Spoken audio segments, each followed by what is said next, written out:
Good evening, ladies and gentlemen. Hope you're all doing well.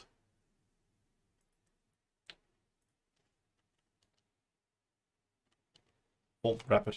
Good evening, guys. So tonight is, of course, Elite Night, as is it Tuesday. And we're going to be playing some Odyssey. We're going to do some suit engineering today. This is going to be very much figure it out as we go. I have a plan, and I want to share your plan. I will share my plan with you. I don't want to share your plan with me.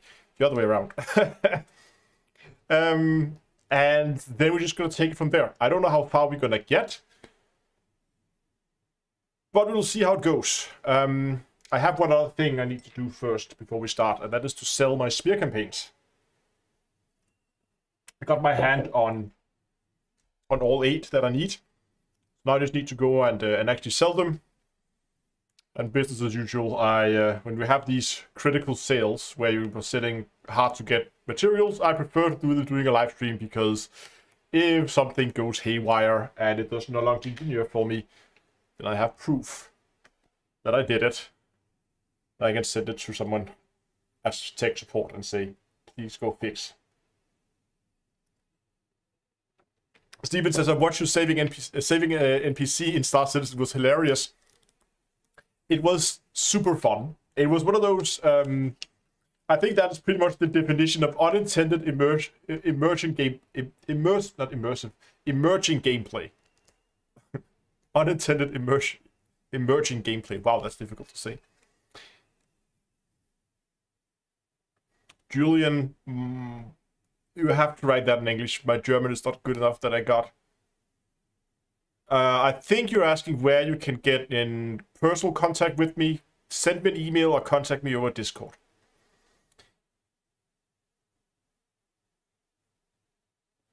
Oh, Victor getting 90 FPS in stations. That's impressive. I'm currently in a station. Oh, hold on. Wow, okay. I'm actually getting... The station is not that bad. This is actually okay. I'm getting 90 to... Okay, look at this when I get in, but 90 to 100 frames per second, sometimes over 100 right now in a station. Which is very good. Some of the bigger stations are more difficult to run. I think some of the large Coriolis stations are not that easy, but the smaller stations are more easy to run.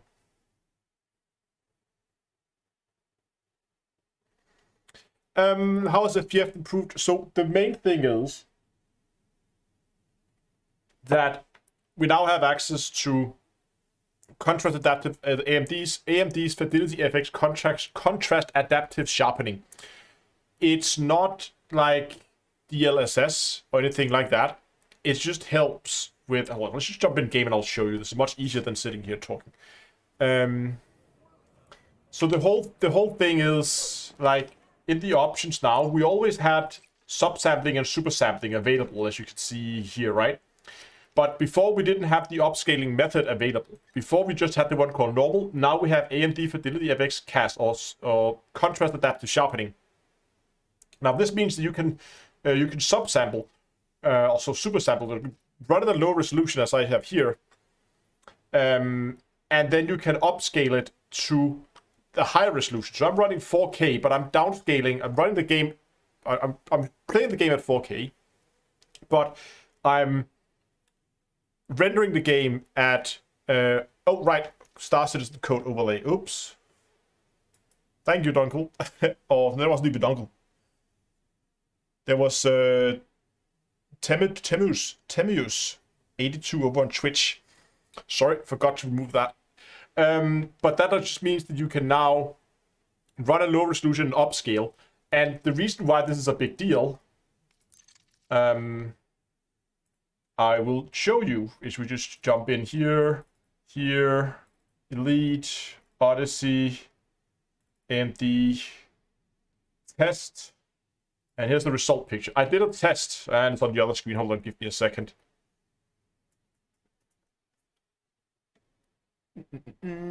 Picture is here,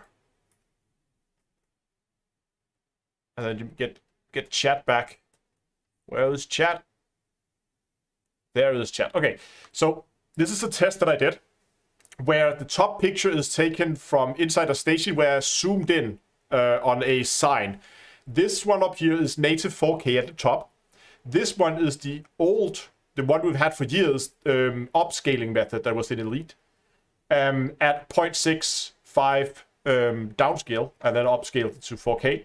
And here you had the same ratio, but this time I'm doing it with the new content adaptive sharpening method. And you can see there's a world of a difference. Like if we zoom in on the picture here, we can see, I mean, this is native 4K. Again, I've really cropped in on a sign in the distance here. But if you compare to this, it's a lot more fuzzy, colors are way off, and it's just not as good. Now, down here, it's still a little fuzzy. It's definitely not as clear as you have up here in the native one. But the colors are way better. And when I just scroll out like this, I will guess on a 1080p live stream, I'm guessing that these two is going to look very similar for you guys. Yeah, it's definitely not as good. But it is a world of a different than what we had before. I was never a fan of the old upscaling because, as you can see, colors got like a weird muted color and everything got super fuzzy. It's way better. It's not perfect. It's far from perfect, but it is a world of a difference. And I would say this is enough that I'm actually running this setup now, because I think it's super cool that it's good enough for normal gameplay. I would like to see the what was the name of it? FAS, the big brother to FSR, yeah. AMD FSR would be nice to have that, which is like the proper big brother version of this, or preferably both, have also NVIDIA DLSS as well, so we have those options as well. Some people have reported that they got awesome results out of this, getting anywhere from like 30 to 40 plus FPS, whereas others reported having basically no effect on their system. It was in rare cases I've seen people say that it gave them worse FPS running with this. So it really depends. It doesn't work for everybody, but for some, it gives awesome results. Victor, we're not mining today. I think there's a bug on YouTube at the moment that when I create the live stream events, I always copy them from last week, and sometimes it doesn't update the thumbnails properly. They're cached incorrectly somehow, and that means the thumbnail is probably wrong. But we are doing Maverick suit upgrades today.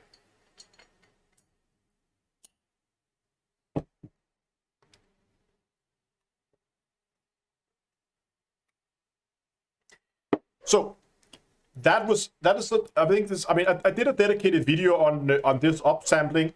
If you're more interested in it, go and find it. I posted it last week, and I think that this alone, I don't know why Frontier has not put more focus on this, because it's awesome. It works, and I've seen so many people who've had amazing results out of this. So I mentioned it in that's why I decided to make a dedicated video on it, because I really wanted to try and highlight that this is actually a really, really cool thing they've done. Much better than what we had before, and has made the game go from being a slideshow to be playable for a lot of people. And I think, yeah. No, okay, so Ishku1 over on Twitch say we shouldn't have to drop the super sampling at upscale. Absolutely right. You're absolutely right. We shouldn't have to do this. It should be doable without it. But where we are right now, if we had two options that were not to have this upscaling method or to have it, I would much rather have it. I agree that hopefully in the future Frontier is going to get this thing optimized well enough, but if we can get this today versus having to wait, I don't know, 3-4 months for them to finally get this thing well enough optimized that we can run it without super sampling, then then I would prefer to have this today, so we can use this for now, and then hopefully later we're gonna be able to get the proper native resolution running again. But yeah.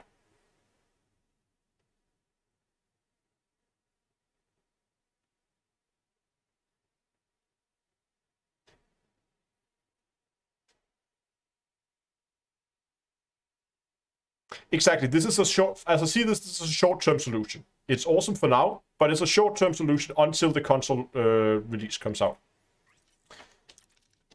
Okay. You can see my FPS counter down there, the quarter 70. Like, it's sitting pretty stable. Usually when you look out windows. Okay, that's more maybe more on surface sites, but even while running around here, I'm getting very respectable FPSs in this station. So that's definitely very, very playable. Okay, so I just want to show you what it is I'm doing right now, because one of the things, I just need one engineer unlocked, which of course where I need to sell the 8 smear campaigns. Like, still clicking F. And we need to sell smear campaigns, so I'm just going to go and find my smear campaigns.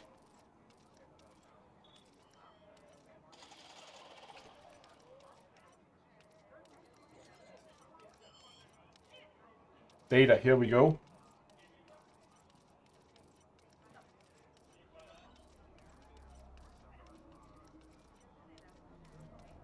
Smear campaign plans, there they are. I'm going to sell 8 smear campaigns to a bartender.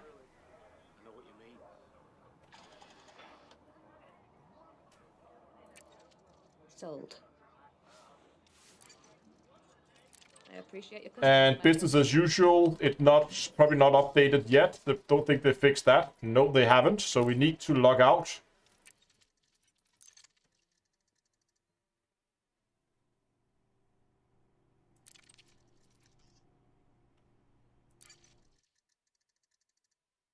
Battleman, yeah, I'm in an anarchy system. Why?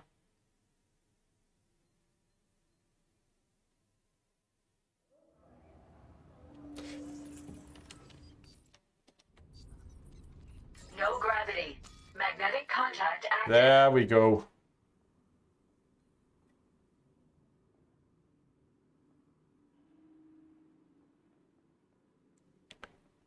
The material helper? No, not yet.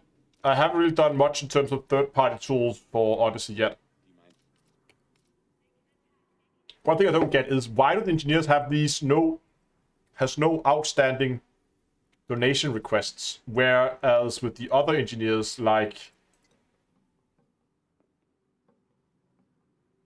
yeah, okay, they just, for some reason I think they just have, they're hard coded to have 3 inputs.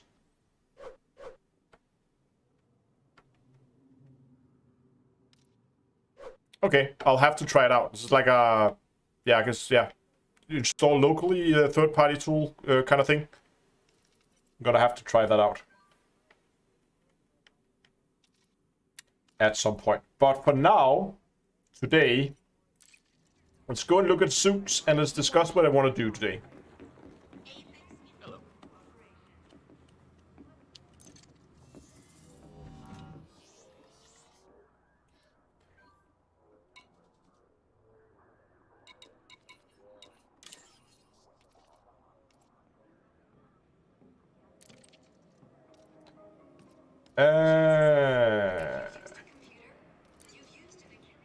Okay, let's do it over the shop instead. It's a little easier there. I think the interface there is easier to use. MSI file, okay. Something catches your eye, none of these guns will let you down. So my Maverick suit here is already grade 5, so it's fully upgraded. It came with reduced tool battery consumption when I found it. So I have that on it as well, which is nice. I added the extra backpack capacity mod on it. So we just need to figure out what the 2 last ones are. So if we jump over to Inara, which is of course on the wrong screen.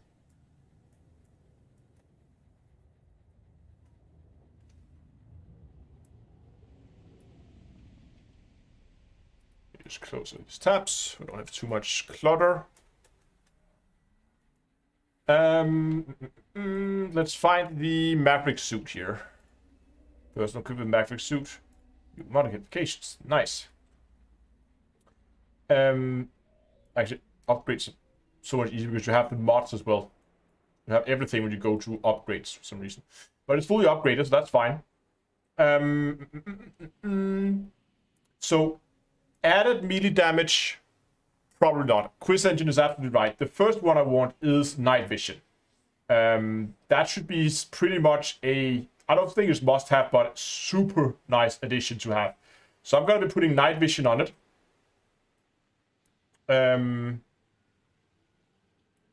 Knock data. I've never found knock data.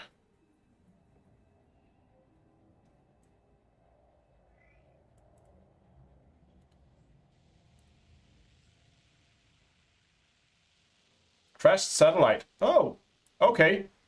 We can find that crashed satellite or its mission rewards. Because I don't think I have any knock data at all. So let's just quickly go and make ourselves a spreadsheet, because you know me. And I know this is where the material helper probably could help. But we're going to make a spreadsheet. So we're going to make a list, zoom in a bit, of the materials we need. Put the spreadsheet there, put that one there. So for night vision, I need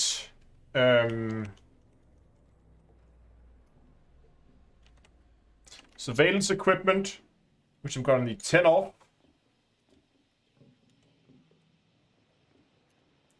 And I need surveillance logs, which I need, what, 5 of? Yeah.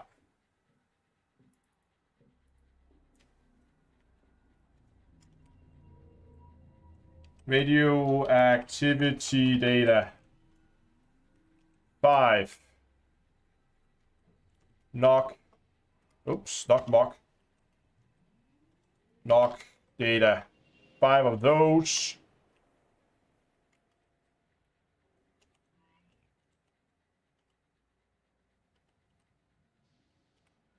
Circuit switch. I need 10. So this is all for night vision. Whoa.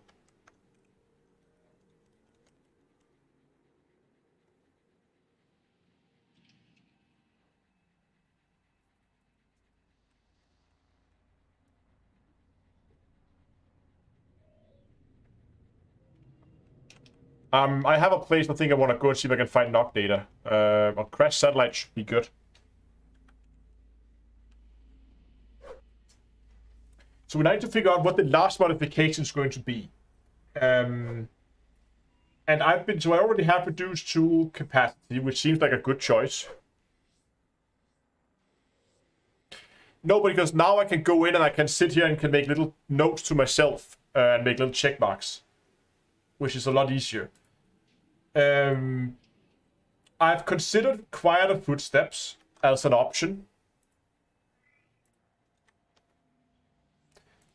Night vision, increased sprint duration. I'm also a big fan of increased sprint duration, because this is a suit that's intended to run around a base. So the thing is, if I were to do a sneaky suit, I would probably also have night vision, tool capacity, and backpack mod on it. So I don't know, increased sprint duration would just be nice in all those cases where you have to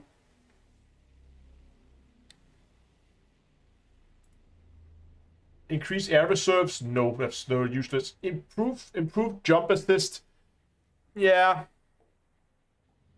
I think speed is better. Sprint duration. I don't think there's a speed. There's a faster regen. There's faster regen for shield doesn't make sense. Faster jump would be nice, but I don't really think... I mean, it's rare that I can't make it to the top of a building. Improved battery capacity? No, we already have the other one. Faster shield regen? No. Extra ammo capacity? It's not a combat suit, so I don't think that's it. Enhanced tracking, so increase the range and speed of the suit's basic scanner function. Don't need that. Damage resistance, don't need that. Combat movement speed, but this is only, if that's the one you're thinking about in terms of speed, is that removes the movement penalty while aiming down sights. That's what is only while aiming down sights.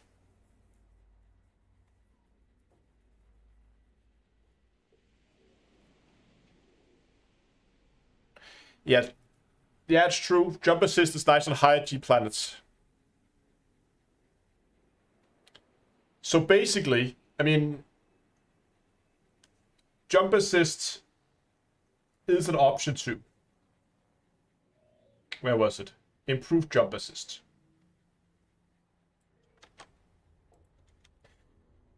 So those are my three options as I see it. Quieter footsteps, it's very rare. I usually have a more kick the door in and kill everything that moves approach. So I don't think that quieter footsteps is going to be something. And if I am, I'll probably do a dedicated suit for quieter footsteps rather than use it on my general purpose suit.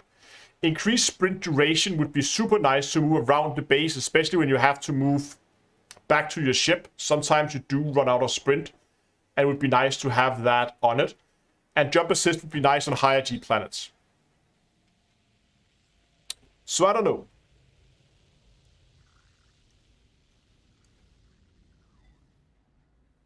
I think Andrew is right. I'm leaning towards sprint duration, but what do you guys think in chat? If you kick the door in and kill everyone, isn't damage resistance useful? No, because things die before they do any kind of serious damage.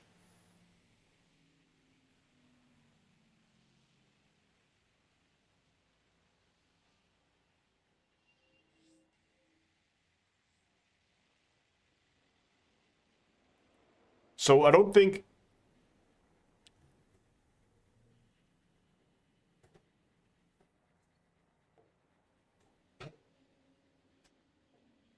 I also think the sprint duration. So let's go with sprint duration.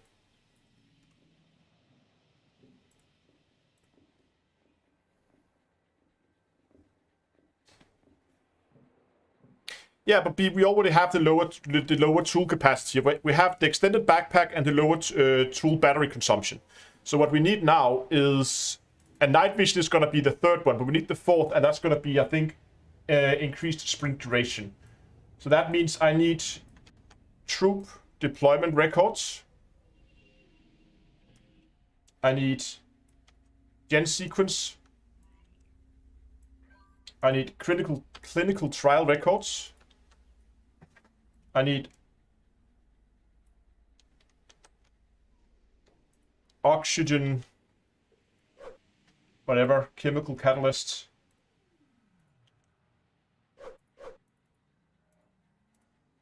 And just write in the numbers that we have. Oh, we need 5, 5, 5, 10, and 10. Okay. And this is for sprint. There we go. Okay. Let's go and let's see what kind of stuff we have and what we can trade or what we can trade for already, because we might be able to fix a lot of it, but just by looking at what we have. So let's just start by looking at the data. So that would be surveillance log, radioactive data, and knock data. Let's start with those. Is that everything? You know where to find me. Should be able to see it here if I recall. Yeah. So what was that again? Surveillance. Start with knock data.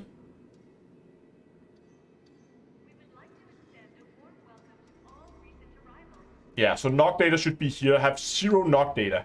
I thought so. Surveillance logs. Oh, radioactivity data. I have 13. So that one is good. We can color that green. Surveillance logs.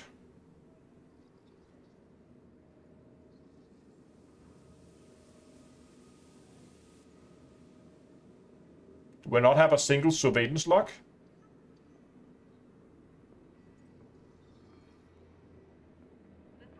Need a weapon upgrading. I've got you covered. I had 5, but am I completely... I have surveillance logs. 5. Surveillance log, I need 5. Perfect. Okay, troop deployment record. Troop deployment records, I have some of them stolen apparently, but in total I have 8. So that one is good too. We're really good on data so far. Gen sequence data.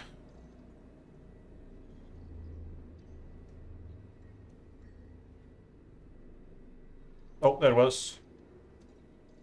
Then gen sequence data. I have 2. So we need more gen sequence data. Currently have, whoops, 2. Clinical trial records.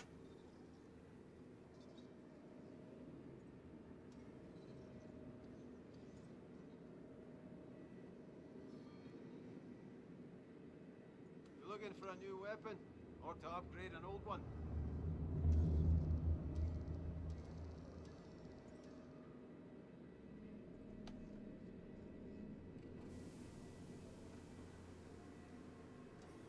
Is there something that 15? Oh, chemical catalyst is 15. Thank you.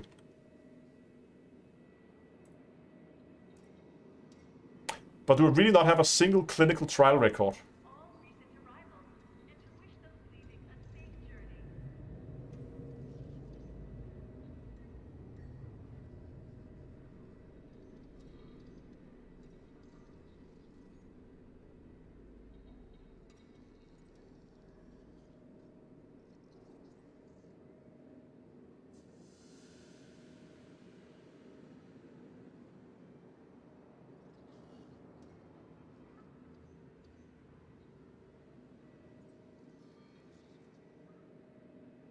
Whatever you're in the market for, come take a look. It seems not.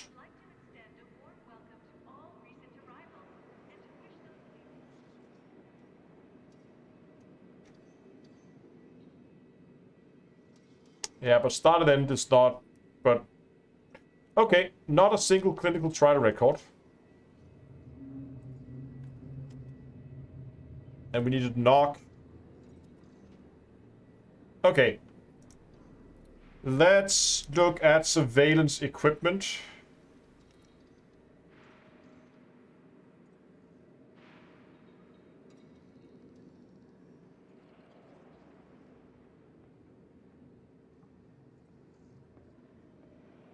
Surveillance equipment.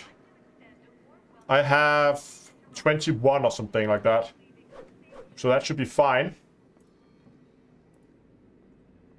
If you want to buy from someone who knows their stuff, look no further. Think.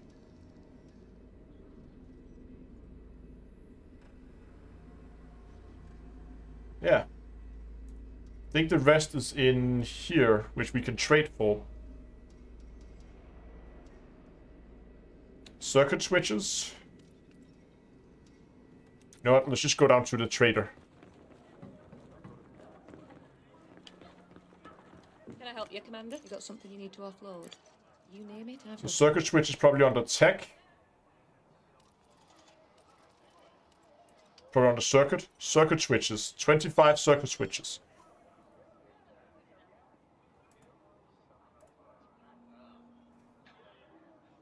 Okay, we're gonna hold on. We're gonna those we've looked at and we know those are yellow. Chemical catalysts. I have no chemical catalysts, but I can probably trade for some of those if we don't find them. An oxygen bacteria. I've traded all those away as well. Great, wonderful. So we need those as well.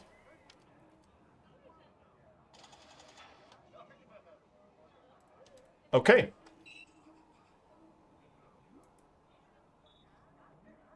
I have a spot I want to go and visit, because this is the list of stuff we need for today.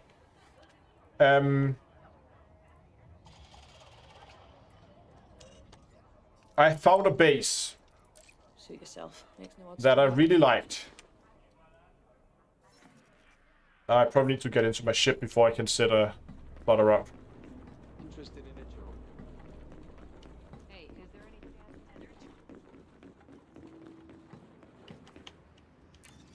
else? Found a Dominator preloaded with night vision. Oh, nice. That's a good find. My best find so far is still the plasma sniper with that came pre-engineered with audio masking. That was a beautiful find.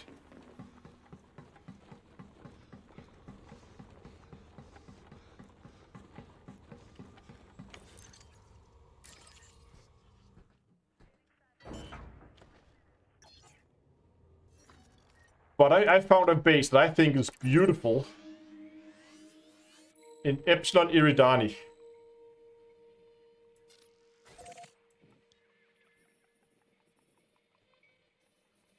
Now, we'll see if it's still... if we can still loot it. Obviously, it needs to be powered down in order to work. And if not, we might want to head back into...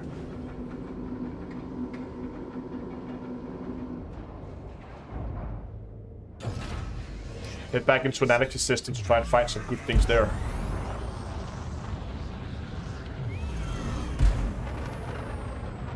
How many jumps do we have? 3 jumps.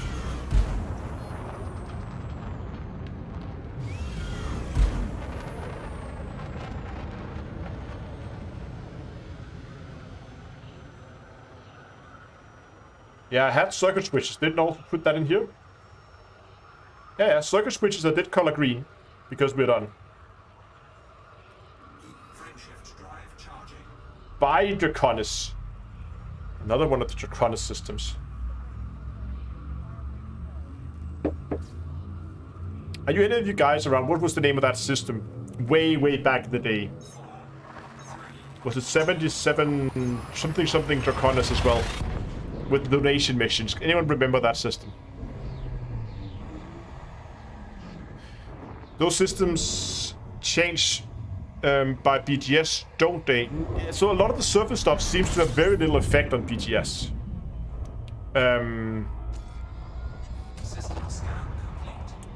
But they do change depending on what you do with them. So if there's a lot of people who constantly power them on and off and on and off, or constantly power them off, for instance, then eventually it will go into a powered off state.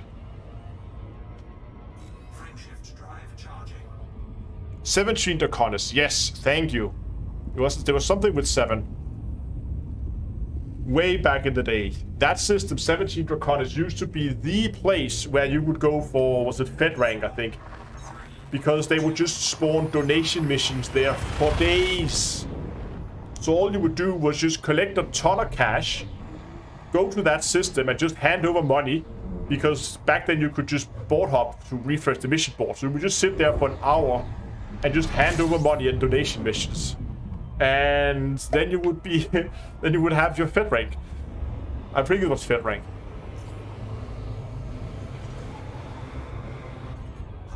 Oops.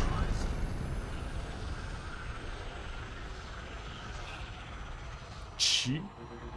I thought it was way further away. Okay.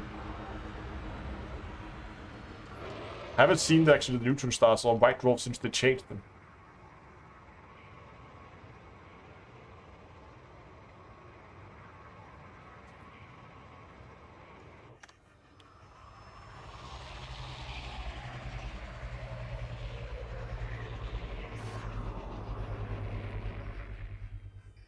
Come on, waiting for the cooldown. This will be a true test of this ship's how cold it is.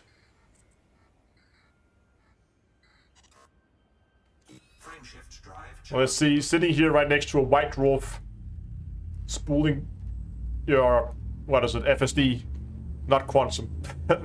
Wrong game. I'm pressing F to interact, and I'm calling it a quantum drive. Ready to engage. Oh, probably booped a bit.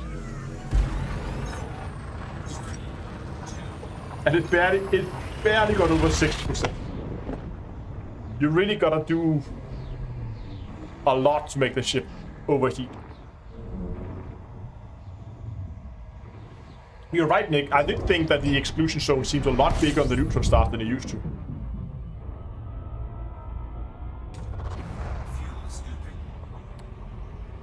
Okay, Andrew, I might go and get the knock data there because I actually do need extra manufacturing instructions. I am low on those as well. Where's my other? Here's my pro. I need another like 50 or something manufacturing structures just to have extras. No, but the reason why I wanted to come here was because in this system I came across a base. That one, Nakajima Synthetic Silo. That place is awesome. If it's workable today, I don't know if it'll be. This is not an anarchist system, so we can't just hold to set targets. There we go. So we can't just go there if it's. I mean, we can go there, but we can't just loot it unless we actually have a unless it's actually powered down. Because if it's powered up, it's going to be a little bit more difficult. We're going to get some bounties and that kind of stuff when we begin to kill people.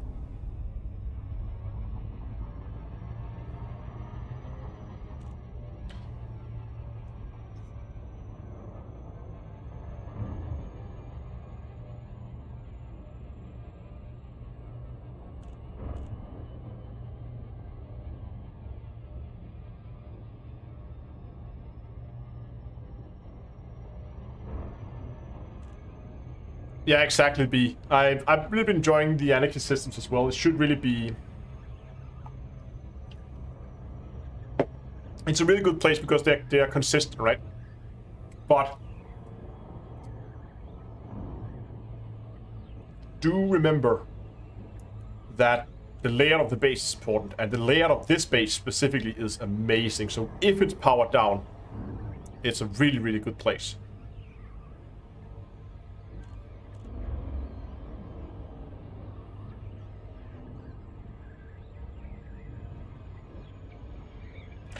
One thing, yeah, the bounty's a little weird right now. You get a bounty even though nobody spots you, which makes very little sense. Oh, it's on the night side of the planet. Or moon. I mean, if you shoot someone and he's the only one around on the whole moon, he could be the only NPC on the whole moon. If you shoot him, you get a bounty. It's like, how? How do you get a bounty from that? Nobody saw you. And well, there might be someone who saw you, but he's not telling anyone. Not after he took a ball of plasma to the face. Orbital flight engaged. Gonna come in a little hot here.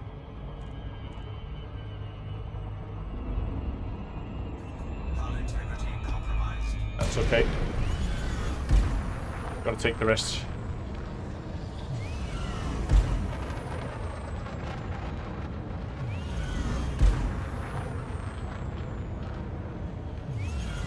Crime is only crime if you're noticed.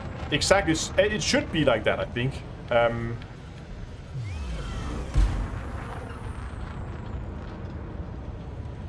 It could be nice. Could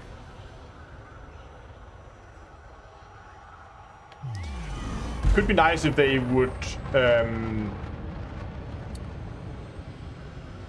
if they would make a system where if they have, like, if they spot the bodies, and only if you're spotted, then you get the bounty. Do I think the payout of ground missions is too low? They rarely pay anything. They're not really, I would say, they're not comparable to what you can do in ship.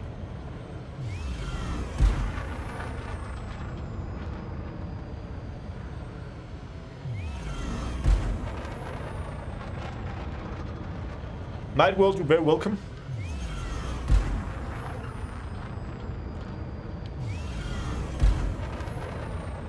Bad orbital insertions, I know, I'm just gonna... Okay, so I do see some light down there. Does look like the base is powered up, which is a bit of a shame.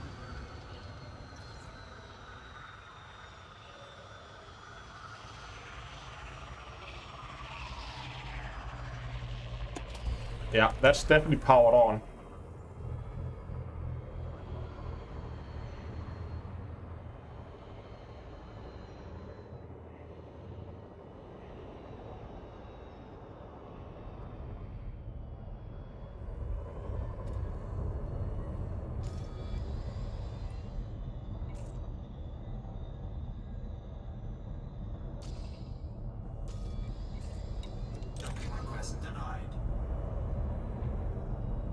Oh, someone else got the landing pad.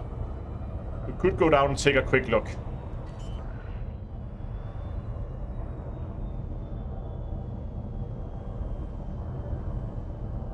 Landing gear deployed.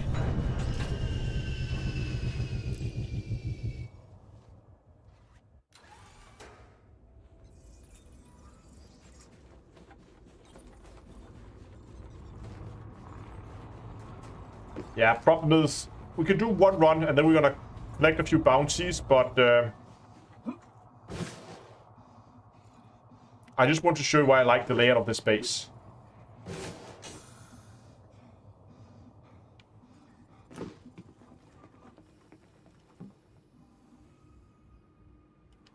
Just gonna see if I can spot any NPCs here.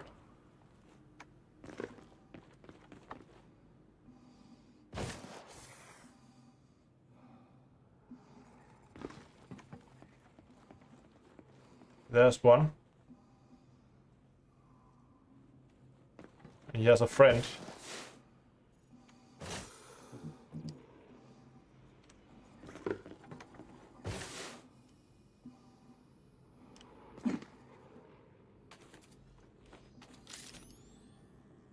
Nothing unusual to report. Okay. Okay, so we have 1, 2, 3 guards.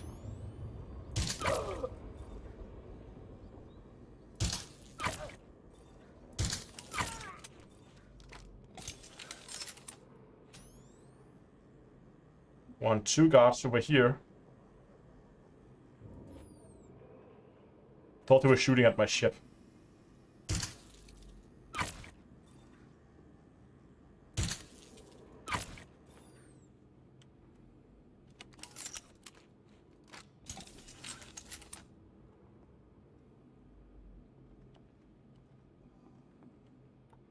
So he spotted a body. So he's now investigating. What's that?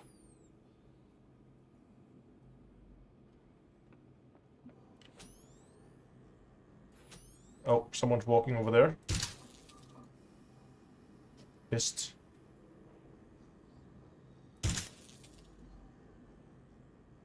Could have sworn that would have hit him. Okay, out in the open.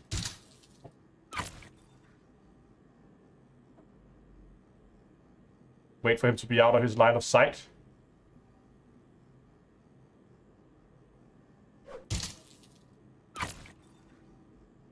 That guy must be shitting his spacesuit right now. Uh-oh. He's reporting in now. Ah, damn it. I can't reach him now.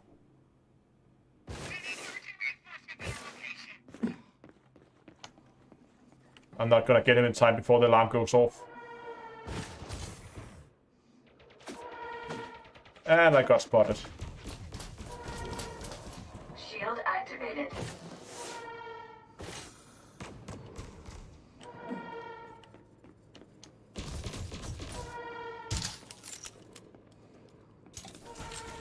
Hold on. Let's take care of that skimmer.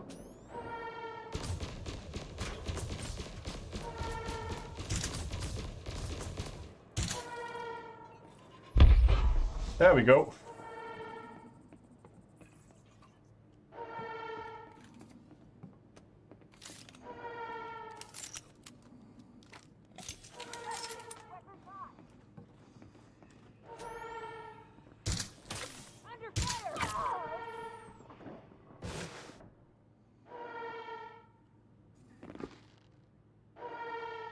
Okay, let's see if we can find ourselves an access.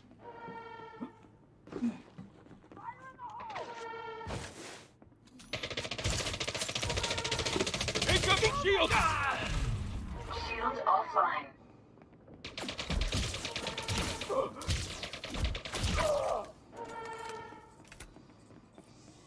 Shield online.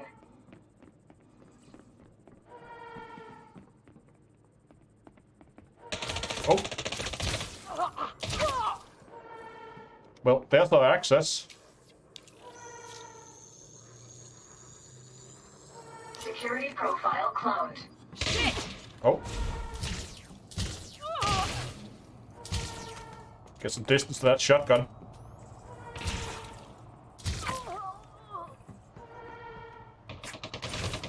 Whee! There's a lot of them now. Ah!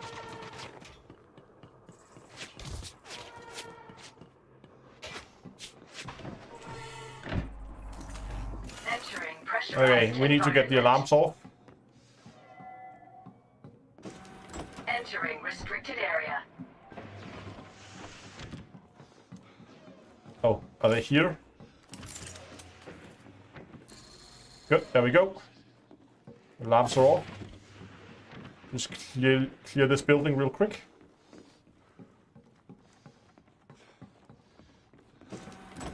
Leaving restricted area.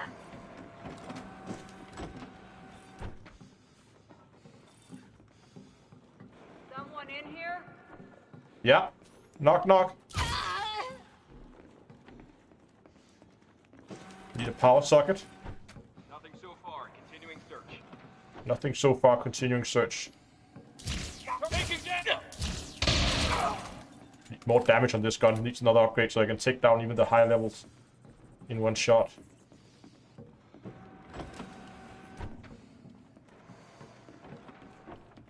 Power socket right there. Suit recharging. Suit fully charged. Just gonna check security here. Okay, I think this building is empty now. Just go out and clear the settlement grounds. Leaving pressurized environment. Oh, I will end you! Throwing weapon fire! Get some cover. Haven't won yet! Oh.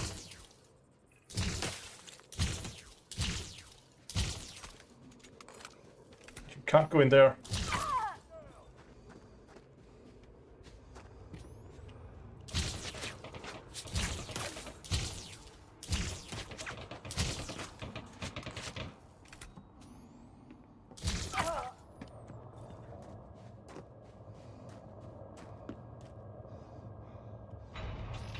You're going down! Okay, do this the old-fashioned way. Oh, hold on. You won't beat me! Go. Okay. With the settlement alarms off, then there shouldn't be any more respawns. So that means now we can go and we can begin to actually go and loot this place. So let's start with the power building. Entering pressurized environment. Now the reason why I like this layout here is I'll show you here. If we go into the power area,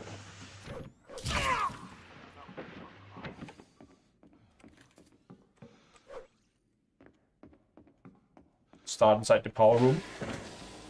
Should be someone in here.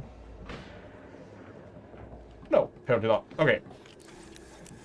So these areas are, well, they're okay. But you have these lockers here, where there are suit schematics, weapon schematics, there are gas. Really good area there with getting these lockers here.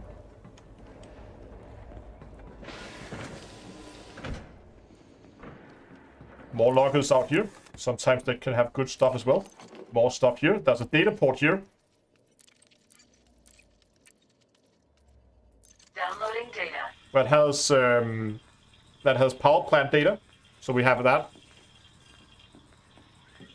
Yeah, but we have way more ionized gas here. I'll show you. So far we have some pretty good lockers in the power room here. That can spawn, yeah, suit schematics, building schematics, weapon schematics. They can spawn gas. We have this one that spawns power plant, which is a power data port, which is also really nice to have. Now we're just gonna have to sit and wait here for a second. Power Shield shield. deactivated. Reload our weapons while we wait.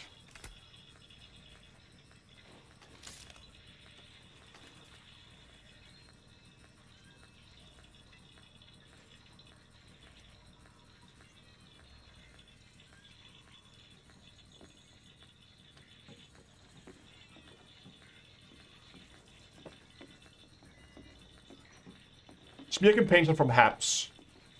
So they need a tourist settlement.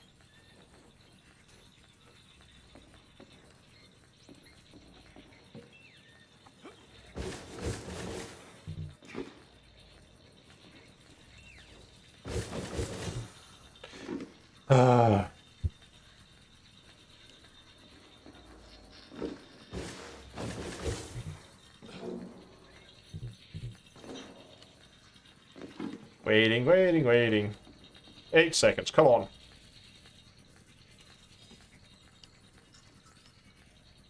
One, and... Transfer complete. Okay, we can walk up here, of course. Just checking out something I heard. Something you heard, yeah. Fair enough.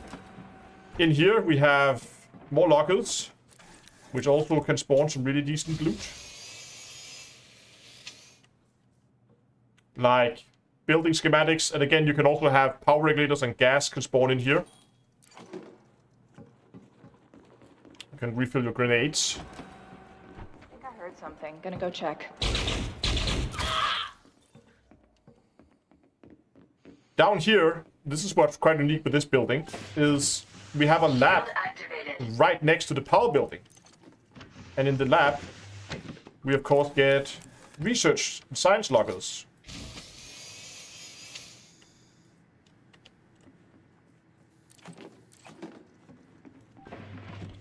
So an exit here. If we want to go out, we can go that way and recharge our suit. Just gonna see what else we have in here. And it of course also has a laboratory data port. And this one leads us back into the foyer where we came in. Leaving pressurized environment. So now we can move over. What's that?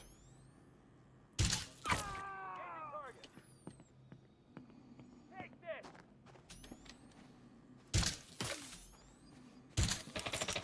Oh, he dodged that. Okay. Try this for size. One more somewhere. There.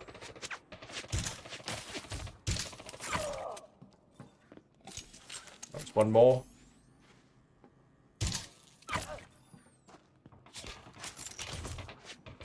They just keep showing up, don't they?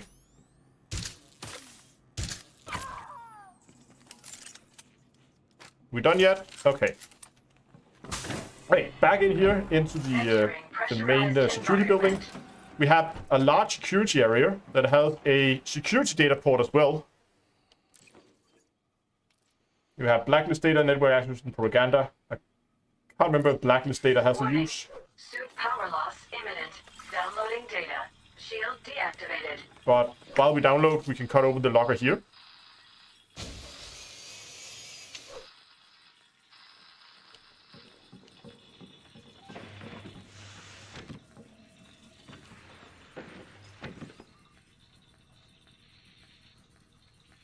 Yeah, it's one-shotting in stealth.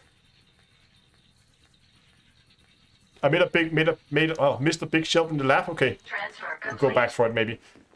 But we also have this area, which is beautiful when stuff actually spawn in here. Lots of lockers here in the security area. Surveillance equipment. Not always the best stuff you get here, but oh well. Moving up. We can just Vital signs stabilized. quickly heal. You can take these. These are just hallway lockers. They don't always spawn the best. But I have so many GMATs. But this room is also why I like this building, because it has this locker here. And this locker here is often, not always, but often full of schematics. Not today. Oh, there's some vehicle schematics there. But you often find schematics in this locker here. And you can also find them in the lockers over here. Hold on, give me a second. I need to go and mute my Discord. It's not in streamer mode for some reason.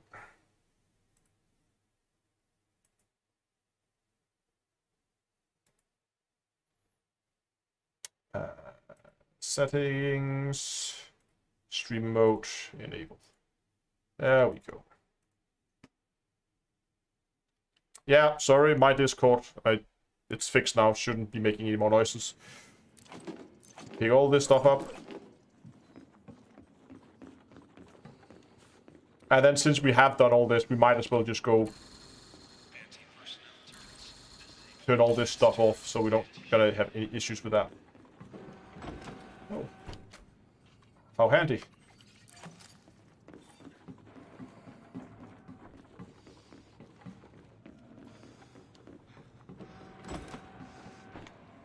Okay, that should be this building. Leaving pressurized environment.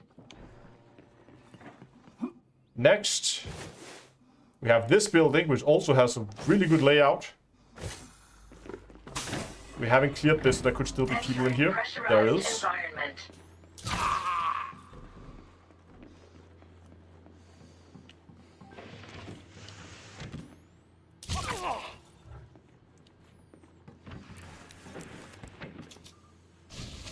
Already spotted some good things there. Carbon fiber plating, very nice. We have another lab in here.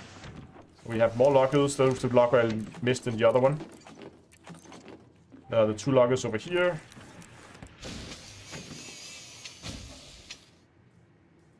Oh, can't remember. I don't think this one has a data port, if I recall correctly.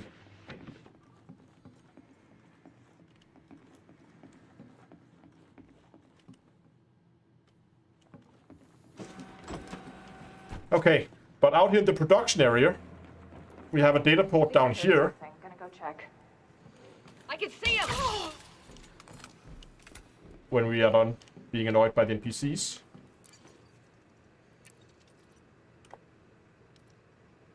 Downloading data. With more good lockers here. Transfer complete.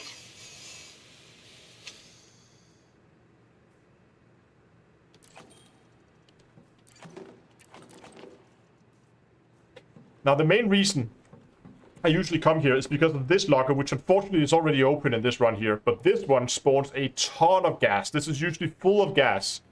So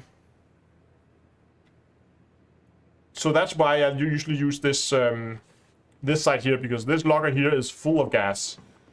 Gives you a ton of it. I don't think there's a whole lot up here on the top floor. No. Yeah, this one leads out to the platform where there's a single one here. There we go.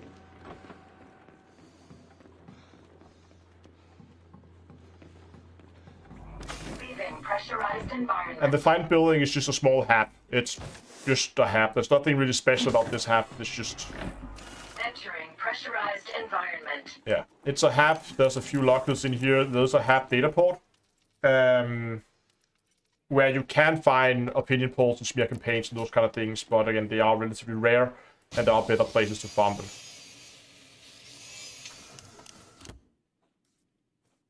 But again, sometimes there are health monitors in here. Which I do like to pick up if I find them.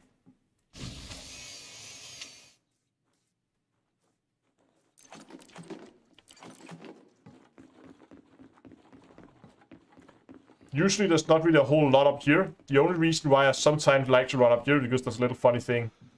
Little Easter egg. That under this mattress here, somebody always hides a memory chip. So somebody has a USB stick that they hide under the mattress. Wonder what they put on that.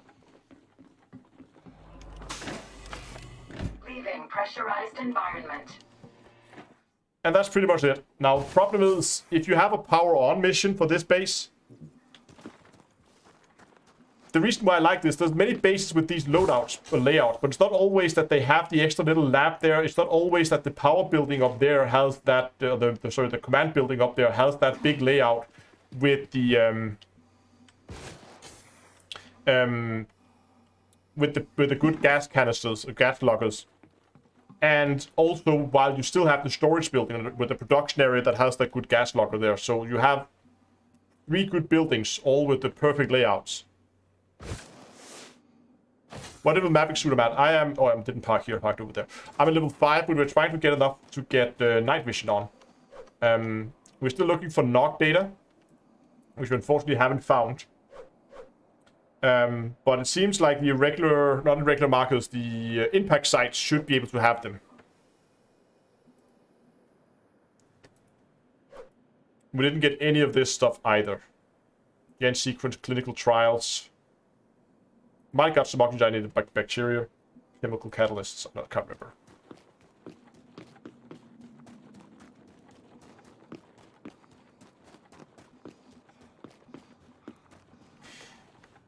But I kind of want to go for that NOC data. How much bounty did we pick up from this?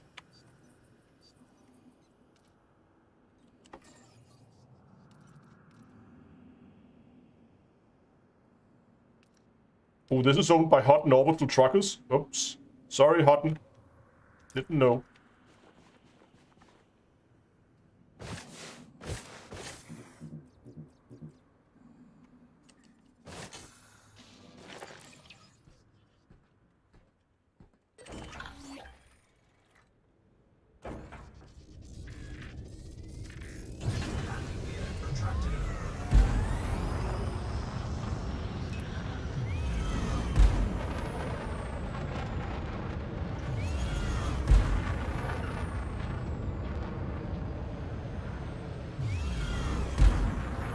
Okay, I think we're gonna go...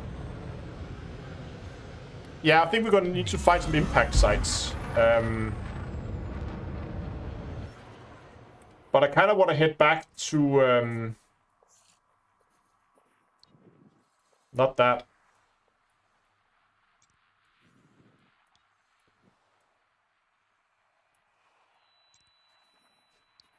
What was the name of that site I was just at? Yihabulu.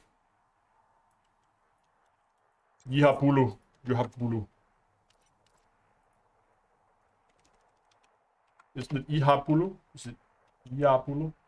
Ihabulu.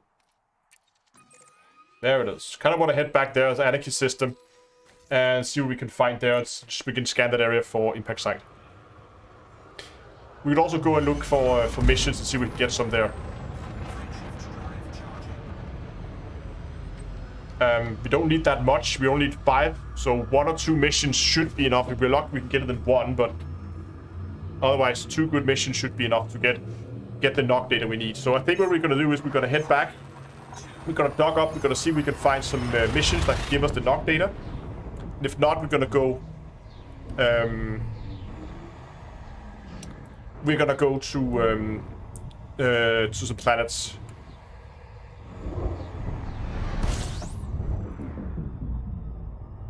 Avoid the star this time. Big arc around it. Frameshift drive charging.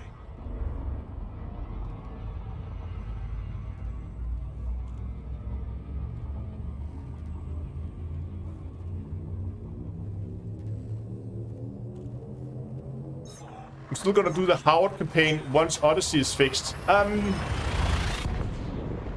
don't know. I'm considering it.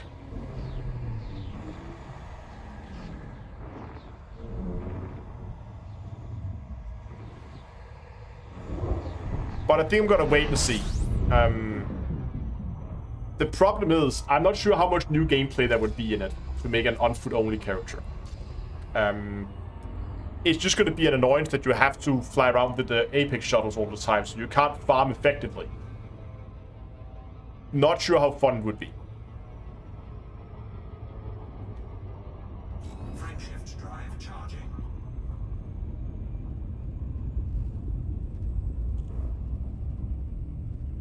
I mean, I know Frontier sold it as you can play it on foot only, and while that is true, it also seems super ineffective to do it.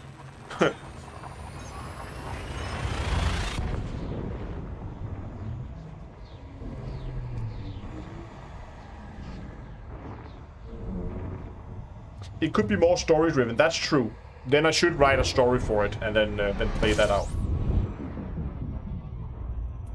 Okay.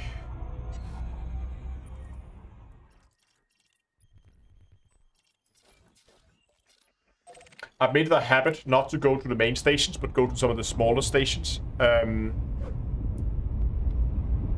just because of the off chance that there are engineers, weapons, or suits available. TCB, we are right now, you can see it on my spreadsheet here, we're working on night vision and we're working on the increased sprint duration. For night vision, I just need the knock data, and I need a number of things for the other one. These here we can trade. These we need to find.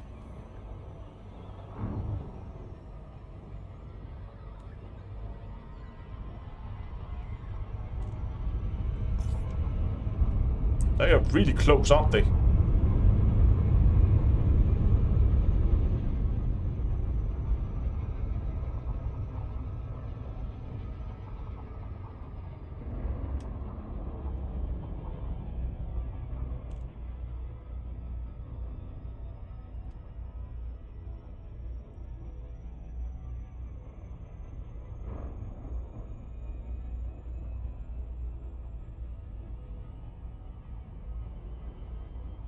Is jump better? I saw a guy comparing. I haven't seen any comparison video with the sprint. But at least night vision seemed like a thing we want.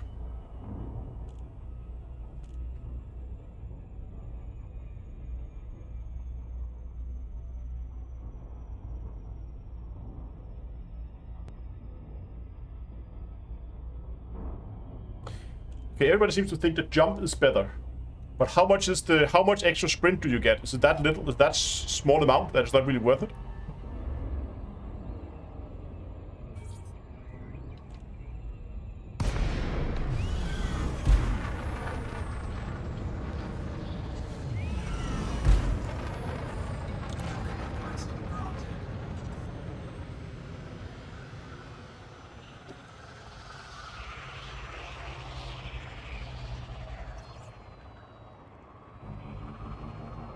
Whoops. I forget how much this ship likes to drift.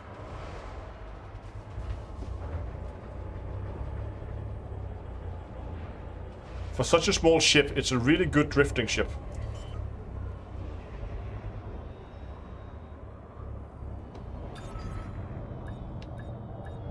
Landing gear deployed. Docking successful. Engines disengaged. Okay, I might want to have to do a little bit more research before we go and commit to the sprint duration.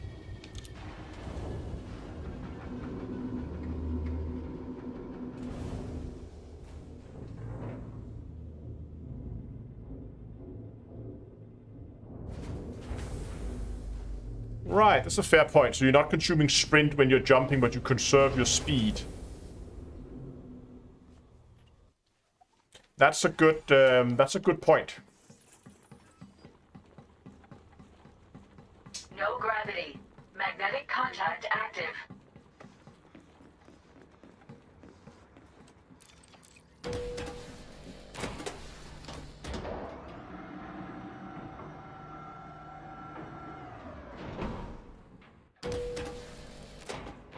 Yeah, maybe we should consider jump, but at least we're gonna need the knock data to start with. Just gonna start by checking the store here. It's such a well-visited system that it's probably nothing here. Nope. No. Okay. You know where to Let's see if we can find some knock data.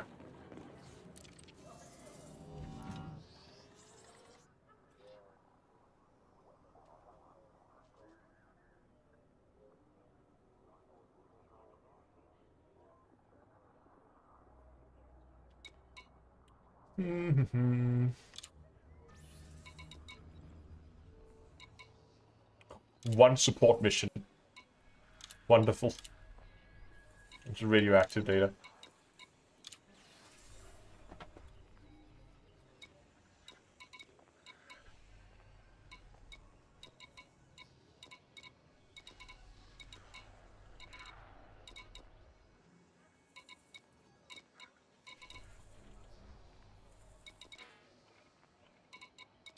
Nope. No knock data. Let's go and find some impact sites.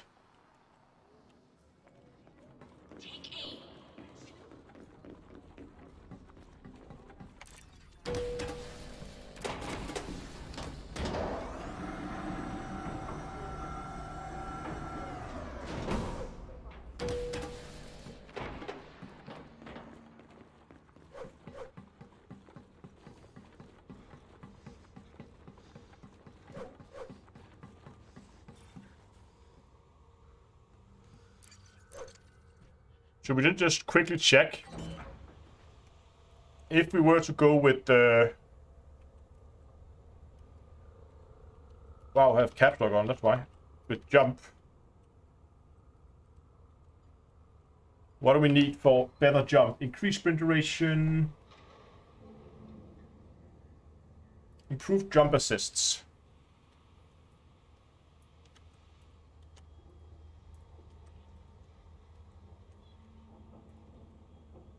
Ah, come on. I need 10 GMATs. I need 10 topographical surveys. Okay. I need 5 micro thrusters. And I need 10 motors.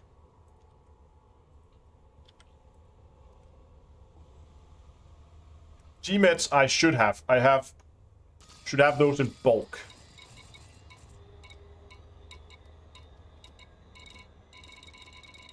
There we go, GMATs. Yeah. 80 something GMATs. So I think GMATs is green. That is green. Micro thrusters and motors we can cross trade if we need to.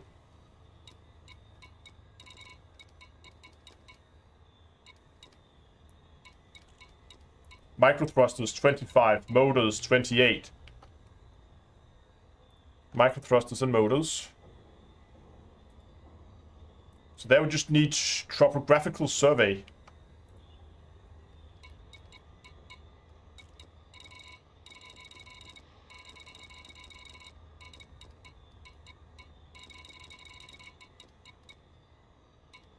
Ooh, I have 5 exactly. Oh, we need 10. Oh, I was happy there. Oh, right. We haven't set a light goal yet, have we? I completely forgot that. I got so excited to get all this started.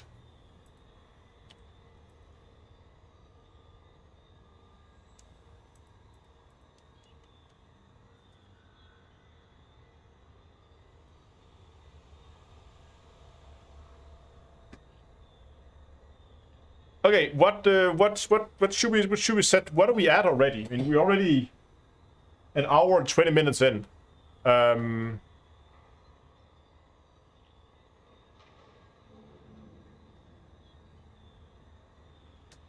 100?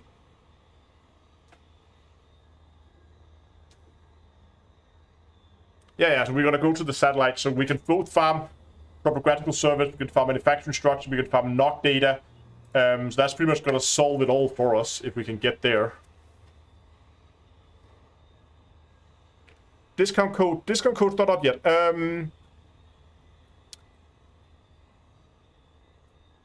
So we are on, but the total amount of materials needed, that's gonna be low.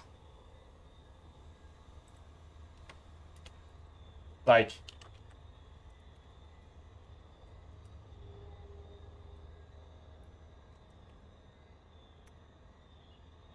that's 110. Knock data only on small satellites. Jesus Christ, okay. Times 3 is a bit ambitious. Okay, you know what? Oh, let's change this up. Let's just do, because we're not gonna go sprint, so it would be that amount plus the sum of jump. That is 70. Then we can go that and then say 70 times 3.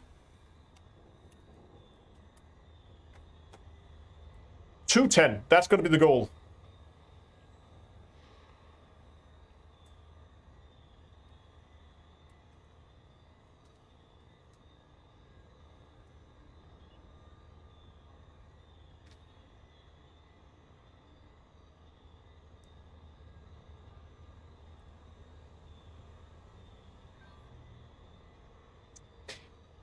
So we're gonna set the light goal at 210. Should be doable today, I think.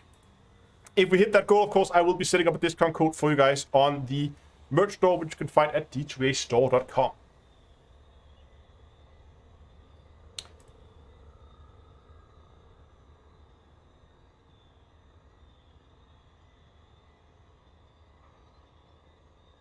Okay, let's go and find some impact sites and let's farm some data.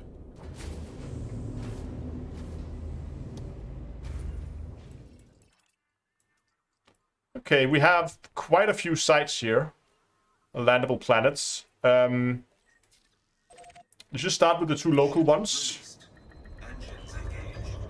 Mock today is standard IKEA glass. Because that's the one I already was using and I didn't feel like taking another one out just for that.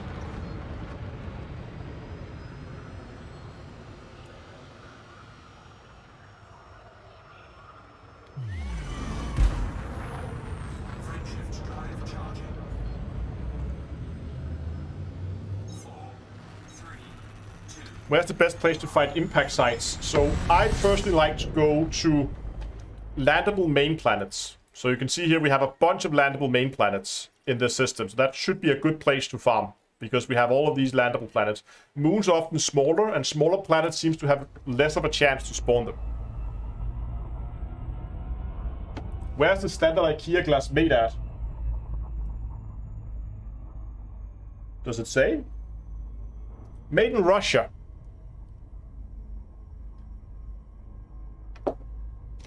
It says at the bottom at least.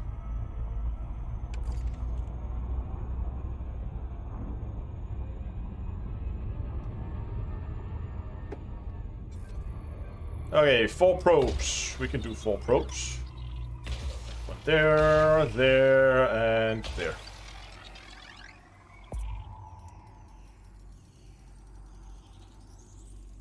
Surface scanned by 50%.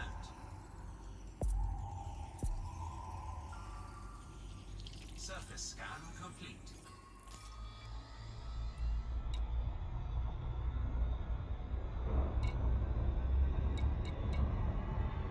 Okay, nothing there. Let's go to the... Oops, not that one. The moon. This one should be smaller, so we'll put 2 of that.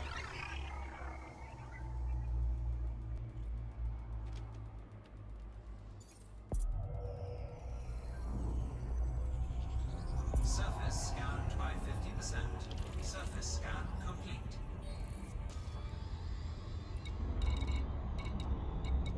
We have, whoops, hold on, stop that. We have a crash site, impact site. That's one.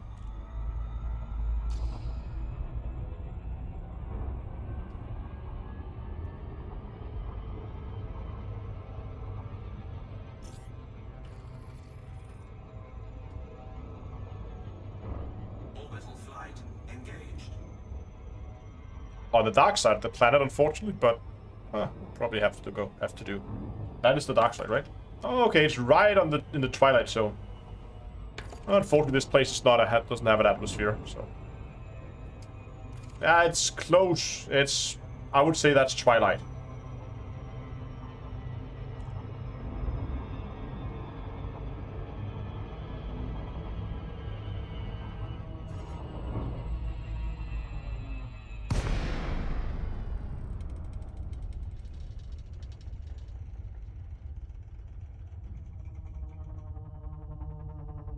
Andrew says, I've checked Vesper M4.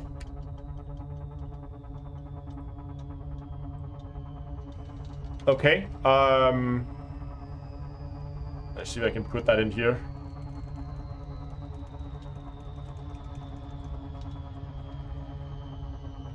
Need to go and check that out, because if we had had that layout in an anarchist system, that would be amazing, so we can do it without getting a bounty. Thanks for the tip. I'll definitely go and check that out.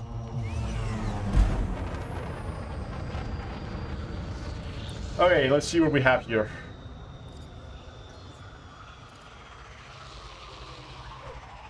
Apart from some very long shadows from those mountains over there. Whoa! Did you see that? I just got disconnected there for a second. Lost connection on my main PC. And then it tapped me out. Okay, that looks like a small satellite.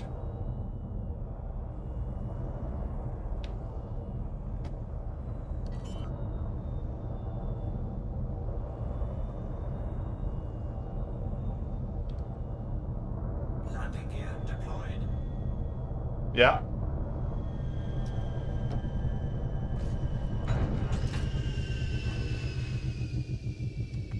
Look behind me. Yeah, very long planets, and the little... Just see the edge of the planet there.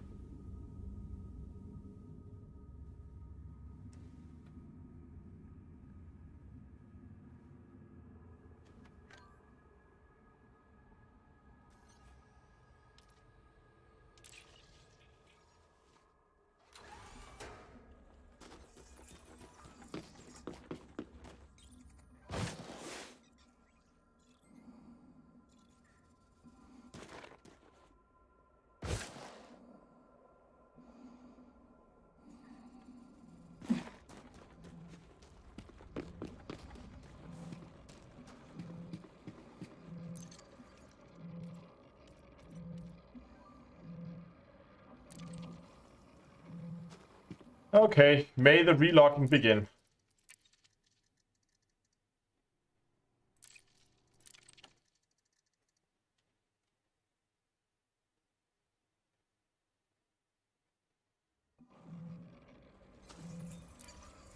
Hey, knock data.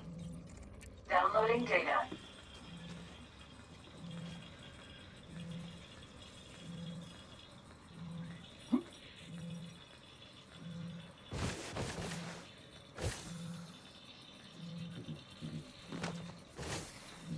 Can just see the sun there if we jump up high enough. Transfer complete.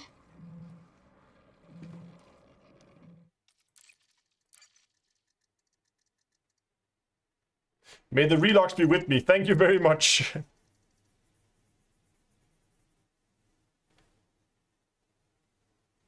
So how many knock data did we need? Should this one... Does this one spawn... Can't remember. Well, there's more of it. Downloading data.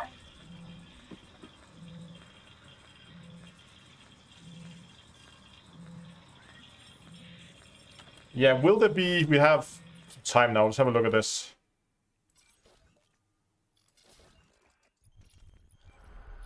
So you can see here that on the map, it is not rotating. So that means, yeah, you can see that it's tightly locked. Everything seems to be tightly locked in the system. But it's tightly locked to its main planet. So it's still orbiting. It's just orbiting the main planet. And with an orbit time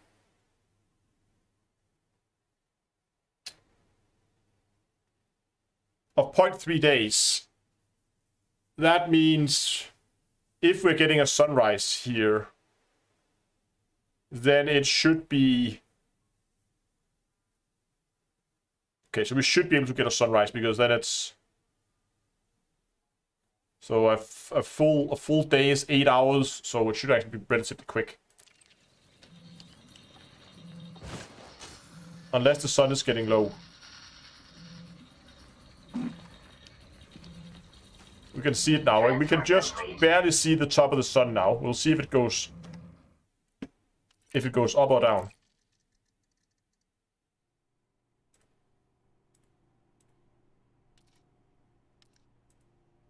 Come on.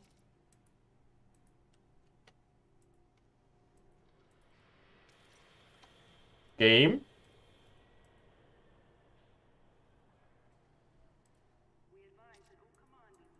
It's not letting me click. Okay, I can use the HOTAS inputs, but mouse inputs stop working.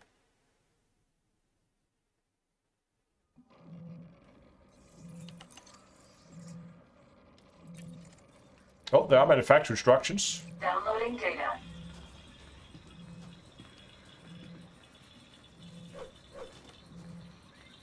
It looks like we may get a sunrise here. Or is it just me? Complete. Doesn't that look like it's slightly bigger than it was before?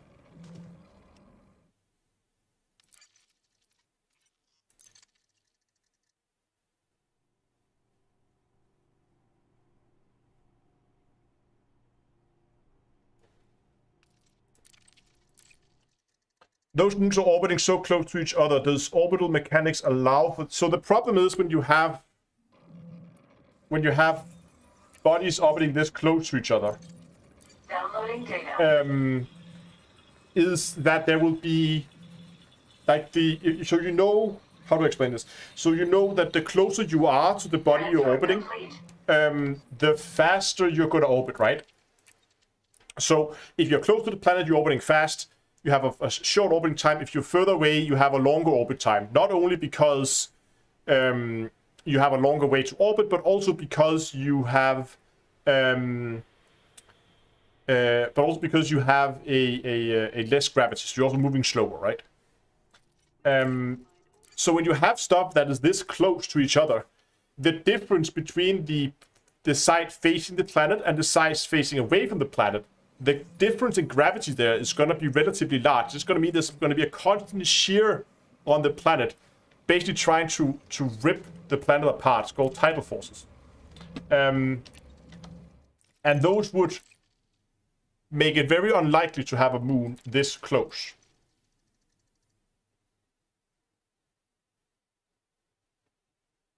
If that makes sense.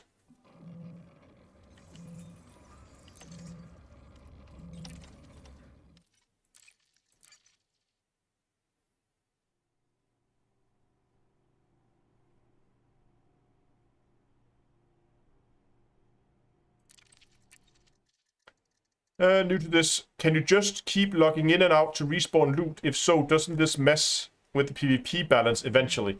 You can do it at satellites, but you can't do it at bases. Oh, more knock data and manufacturing instructions. Yeah. Downloading data. Oh yeah, that's definitely a sunrise. Definitely.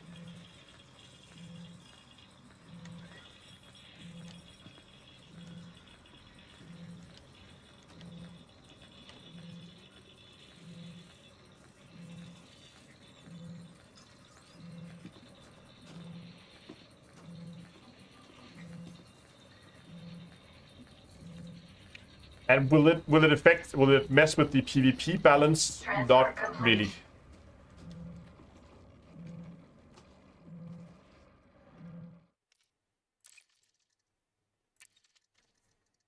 Jadex says, I came from Star Citizen. There's going to be more Star Citizen. They're not going to be able to live stream this week, but there will be at least 2, I think, Star Citizen videos coming up this week. If I recall correctly. I can't remember my plan. I think there are 2 videos coming out. Downloading data. Oh, we download this. Let me just check. What is my plan? The almighty plan of doom of videos. Complete.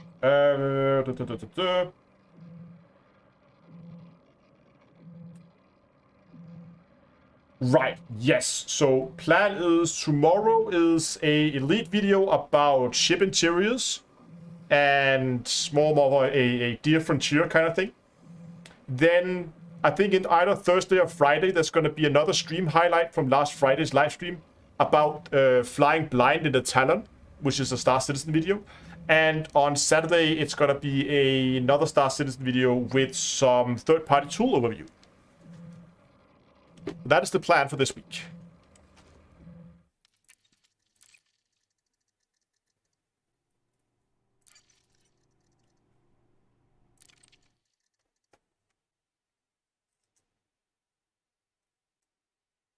Ship interiors, are they happening now? No, I don't think so. But basically the video is...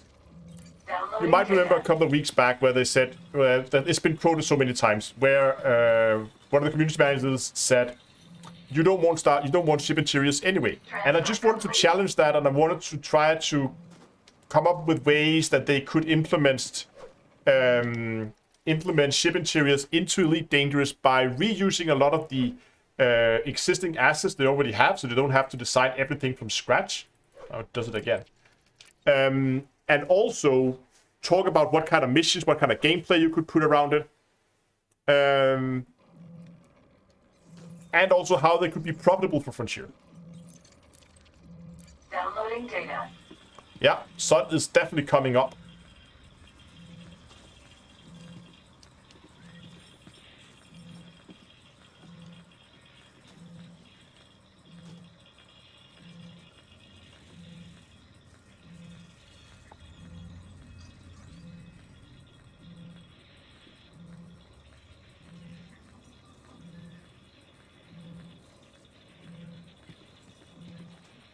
What do I think about the suit hut? Overall, it's okay. The only thing that's a little weird is that this and these wheels are like you have two separate wheel menus, which is a little. The only I don't like that you have to hold this down to get this menu up. If I just short press, you can see it doesn't pop up. I have to long press it, and then it pops up and it will stay on. What ship would I most want to walk around and say inside of? I think some of the passenger liners. I have a sweet spot for like luxury interior ships. I mean, that's why I like the 890 Jump so much in Star Citizen. Wonderful ship interior. I really like those.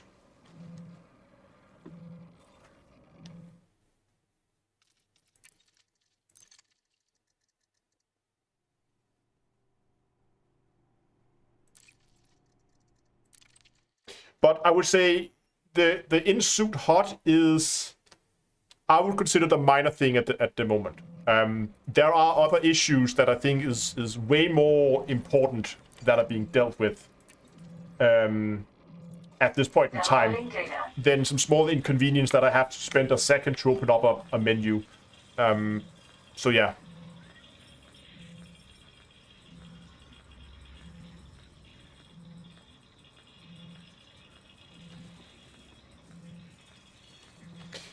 I'm not going to spoil too much about the ship interior video tomorrow, but I have some. I personally think it's great ideas, obviously, but now I've really tried to come up with both ways that ship interiors could be used to add some actual gameplay to it, but also ways that Frontier could make it a profitable endeavor where they wouldn't necessarily have to charge for another like $40 for an update with ship interiors, but where they could go more with an Odyssey, Beyond style of monetization, basically through having like a captain's quarters that you can pay for. You can pay ARX to buy furniture for a little room. You can share with your friends and use it as a social space. I think that would be pretty cool.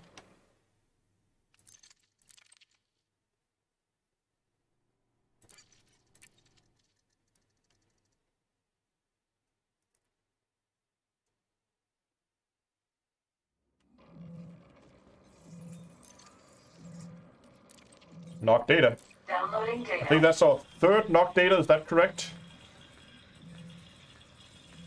We needed 5. I'm not seeing the topographical servers. I think those are the last ones.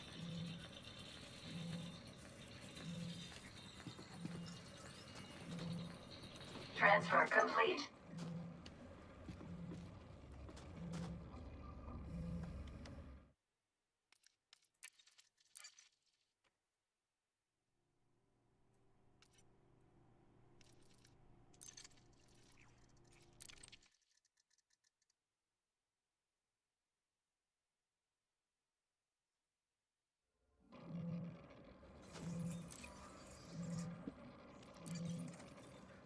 Downloading data. Oh yeah, look at that sun.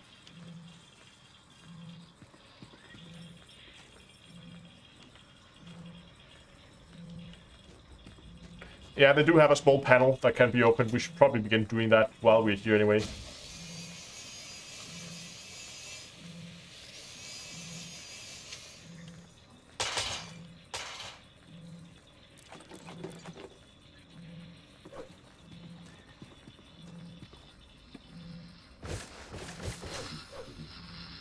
I kind of want to go over to those mountains over there, just to have a look when we're done.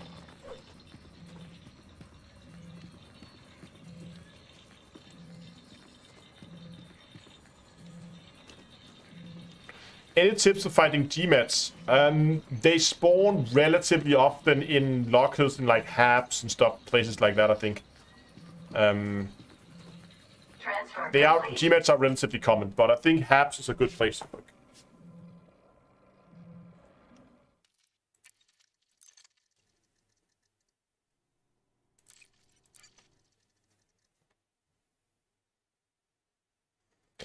You don't think the Cobra can do ship interiors? Well, if it can do station interiors, why shouldn't it be able to do ship interiors? Downloading data. I don't see the difference.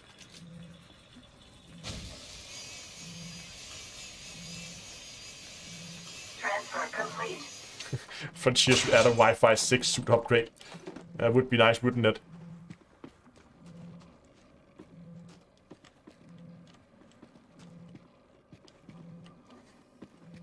I suspect some ship volume might not be correct. So I would... Okay. If we get ship interiors, I don't think it would be feasible for them to do full ship interiors, where we have everything in there. I think it's much more likely that they will do single rooms here and there, that you can then elevator between. Downloading data.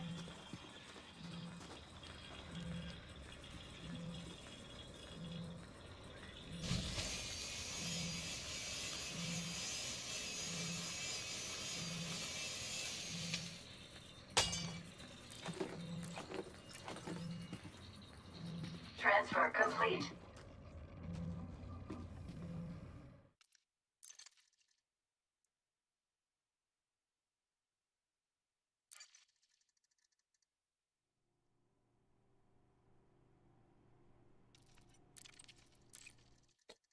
How many do we have now? 4? Or did I get 4 or 5 now? I forgot.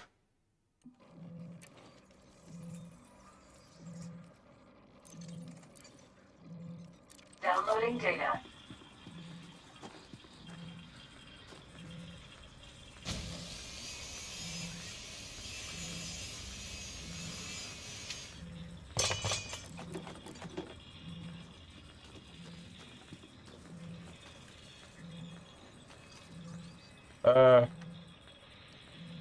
This is the interface we're looking for.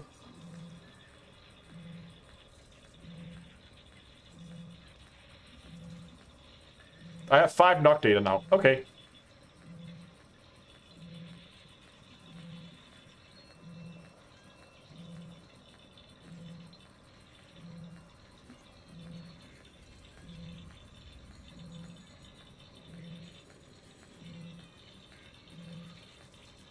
Did they fix the panel falling into the opening? Yeah, they did.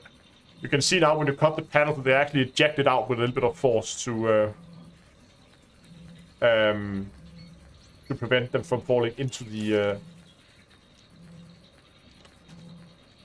opening. Transfer complete. Okay. That's the knock data. That means we can actually go and we can put that night vision mod on now. We should be able to do that now. And then we can go and try and find another satellite and see if we can find topographical surveys.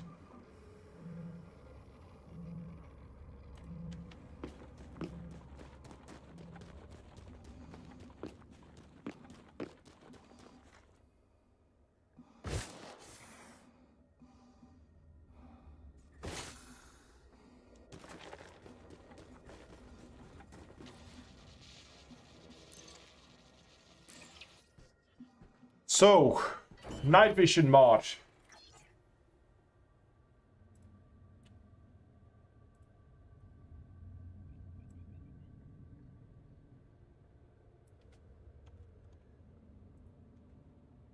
Let's go and put some night vision on this.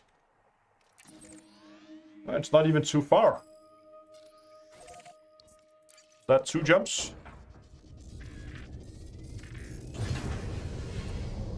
Landing gear retracted.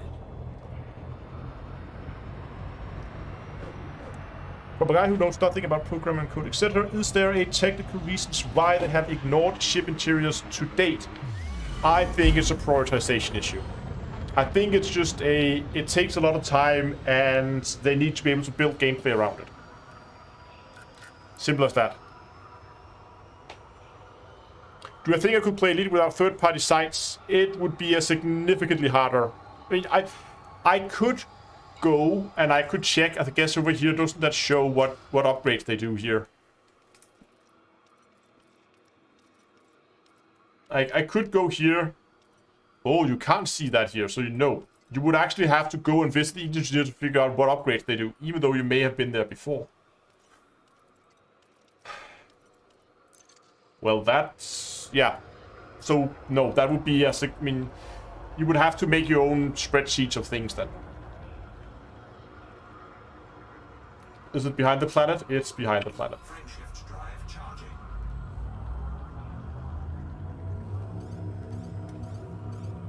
4, 3, 2, 1. Engage.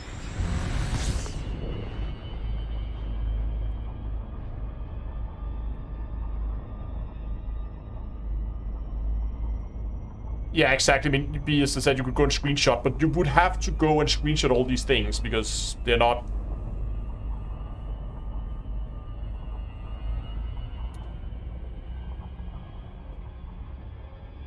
they're not easily available, that information in game.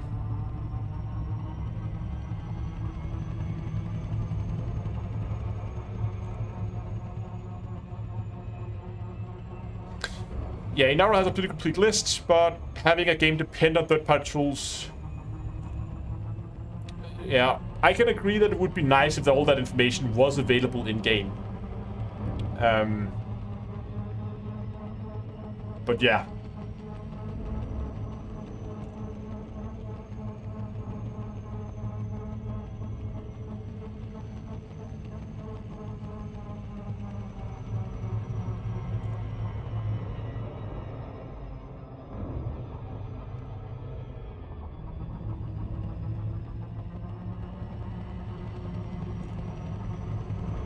Frameshift drive charging.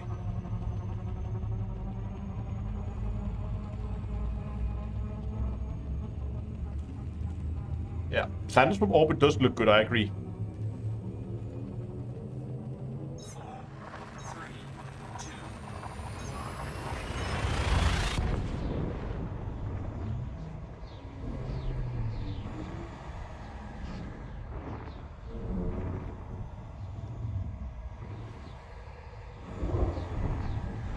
Oh, we forgot the mountains.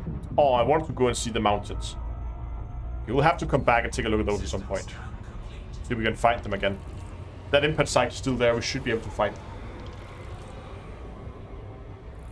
Oh, I can always go back, I guess, and look at the coordinates at the live stream VOD when it comes out, so I can go and find them again. That's the nice thing about live streaming everything. Go back and look at the coordinates. 4, 3, 2, 1.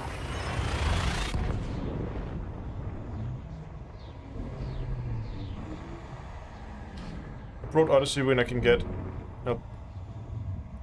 When I get a 3090, that's gonna be a while.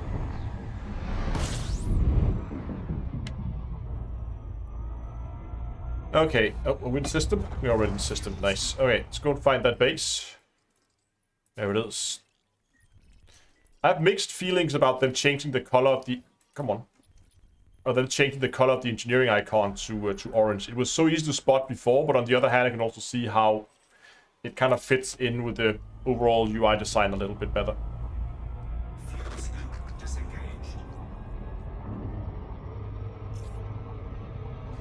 No, I haven't looked at the Odyssey Material Helper yet. Somebody mentioned it earlier in the stream, but I haven't had a chance to look at it yet. I'll definitely be looking into it. It sounds like a pretty neat little tool.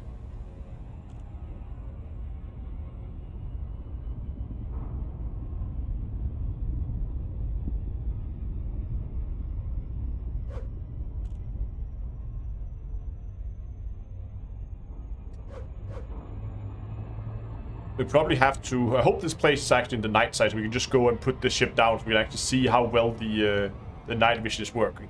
I hope it's at least as effective as it is with the in-ship one, but I would assume they just copy and pasted it.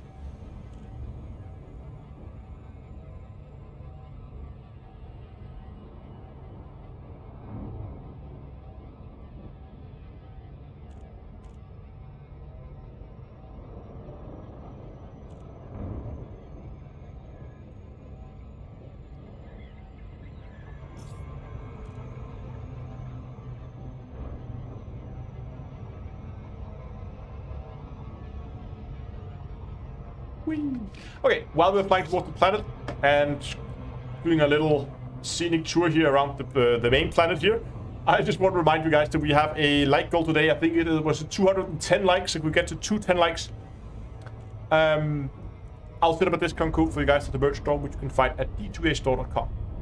So I really appreciate if you would go down and like the live stream. And while you're down there, if you are enjoying this, if you want to see more Elite Dangerous Odyssey, if you want to see more Star Citizen, then do go and subscribe to the channel as well.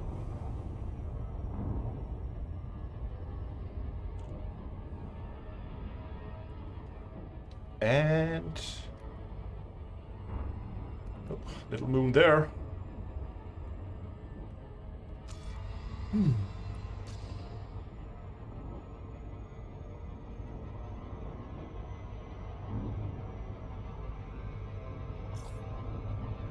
The Shadow asks if Odyssey is worth it or not.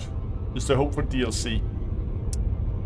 Whether it's worth it, I think really much is it depends. Because it's difficult to say if it's worth it for people. Orbital flight engaged. Because it depends what you like. If you're watching live streams like this, if you're watching videos and you just think that gameplay looks absolutely boring, then no, it's probably not for you. But if you really feel like it could be something that could be fun, then I mean, it's difficult because is it worth it? That depends if you think that type of gameplay is for you. Because for some people, yeah, it will absolutely be worth it, and for others, absolutely not.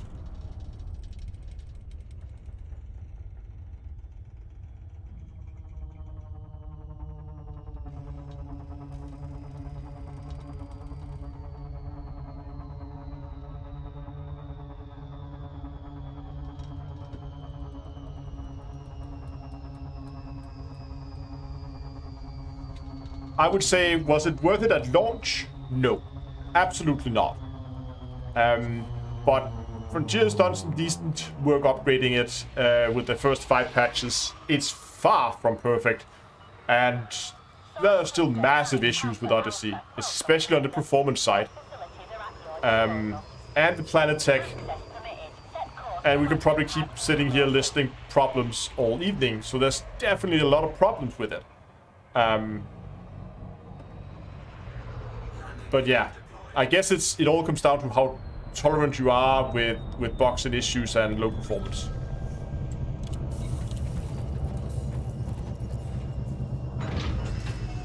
Contact confirmed. Engaging docking restraints. Hello, Commander. We are happy to have you. Yeah.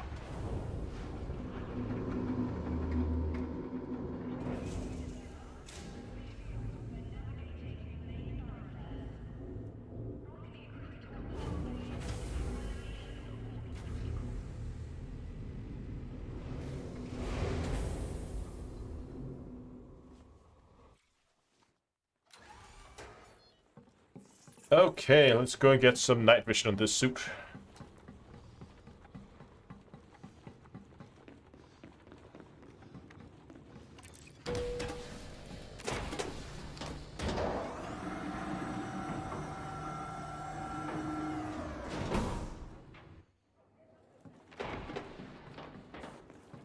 All the bases are the same, people in the same locations. Hello. Welcome, friend.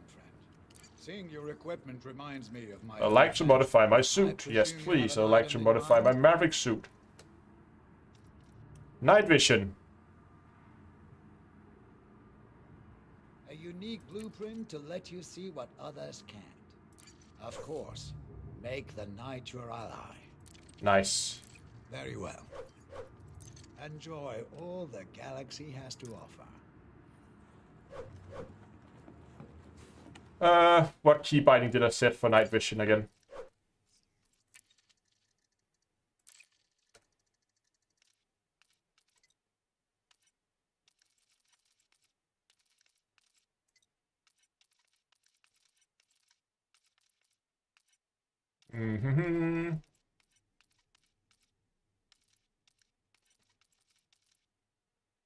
Toggle night vision is on N, apparently.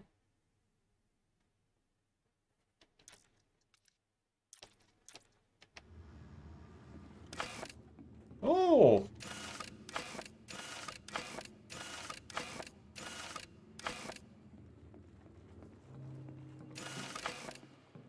Nice. Let's go check this out in the dark.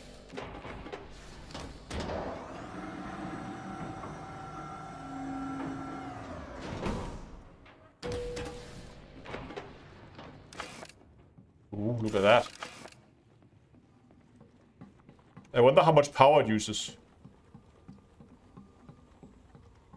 Night vision in third person. Oh, it still has night vision if you're in third person. That's a nice addition. Can I then...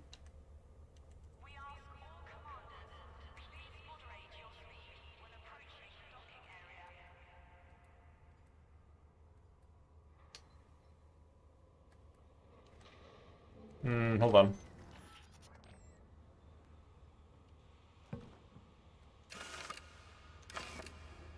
Oh, that animation is not... Wow. Get this out here in the light. Look at this. That's a little choppy. And the way the hair spawns in at the end.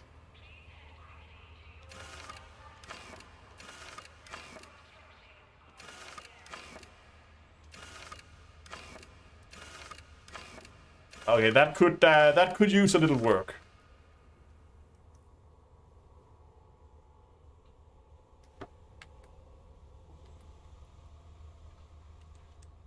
It's not letting me go back into... Why won't it let me go back into to the mode where I control my character? Hold on. I'm just checking the ship.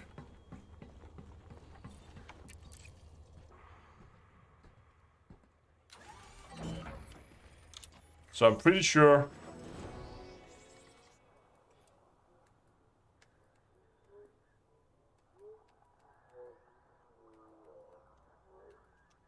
have they reset that key binding?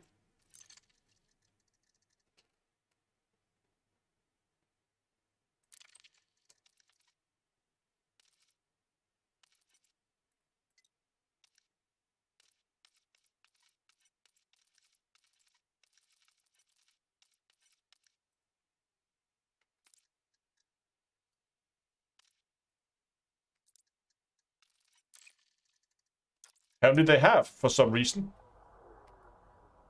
Yeah. Okay. Let's just try this again. No, that's just the exit free camera was not working.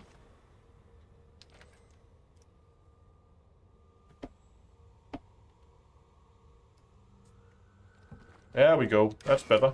Now we can log in as well.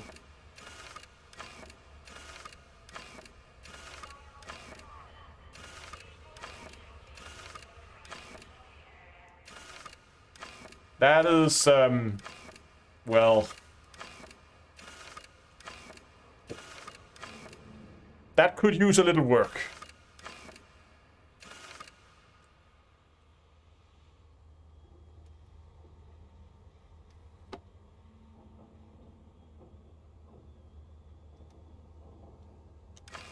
Yeah. Yeah, that is pretty janky. I mean, I guess from inside the helmet, it's okay. Because you have that little animation with the thing just sliding down. But again, look at the... we go under here. You can see when the is on, you can clearly see the effects on the ground. But look how the effect comes on before the visor actually comes down. So the effect is on immediately. It's a small thing. The effect comes on immediately, but the visor takes some time. So you actually have the night vision work without the visor being down for just like half a second there.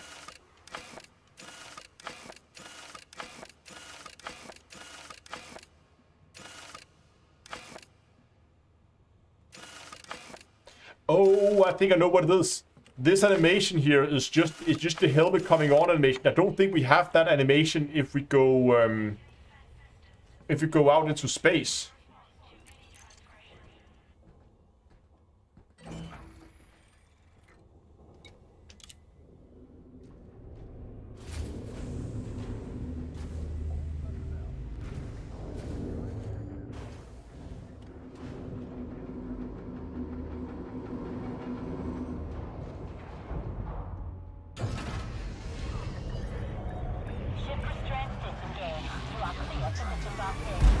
We're just gonna go into space and just probe this planet, or just go into the dark side or something like that.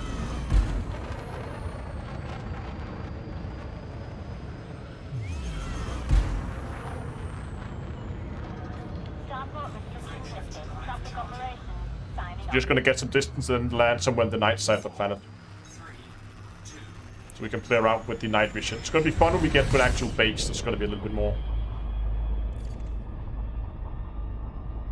Just start by getting some altitude here. Am I using bloom? No, I think I have bloom turned way down. At least in the beginning. I don't know if they changed it, but in the beginning when Odyssey came out, the bloom was just... Yeah, bloom is off completely. We can put some blue on and some... Not blur, but bloom. It was just way too much in the beginning. Now it seems to be better.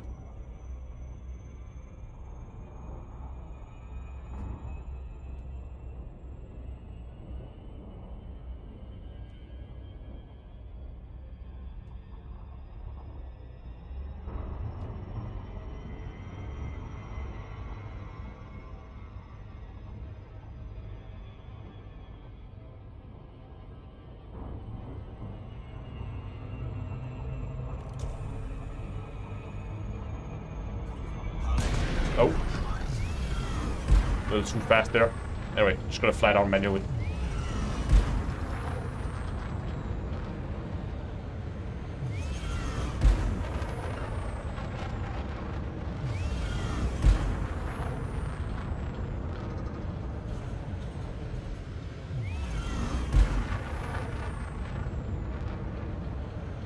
I did put night vision on, didn't I?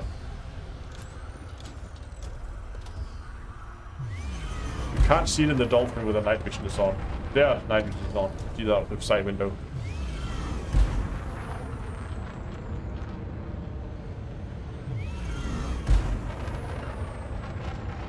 Can I explain what bloom and blur does? Okay, so bloom is like there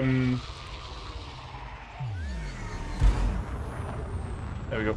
Bloom is like the effect of where you have things that lights up and it has like this halo effect around it. So kind of you can kind of see it on the little... Look at the UI here. Like that UI right there, the little orange and red one. You can see how it like looks like it glows. If I go into options and I turn bloom off.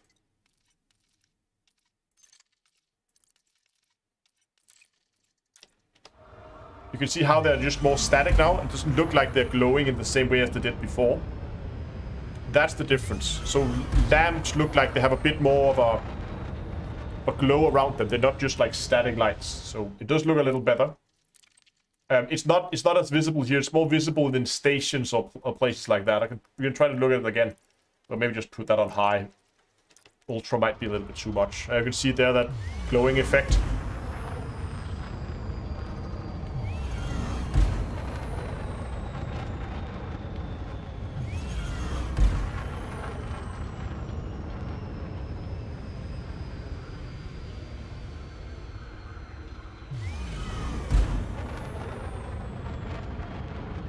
Okay. Let's just find a place to put this thing down. On this camel pattern planet.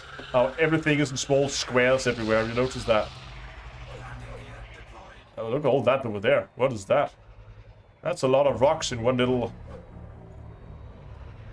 in one spot.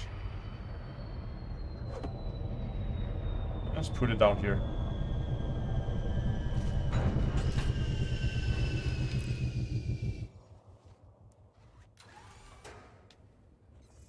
Okay, so here we are on planet, no night vision. Night vision. You can see now it just comes on. And if I move my camera, there's a little icon up there in the corner, upper right corner, that shows you when night vision is on.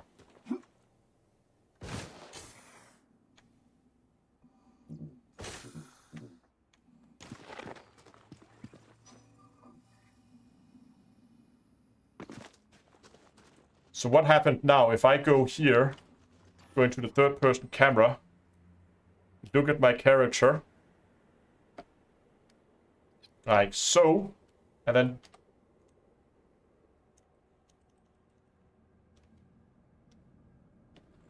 It allowed me to turn it off, but not on again.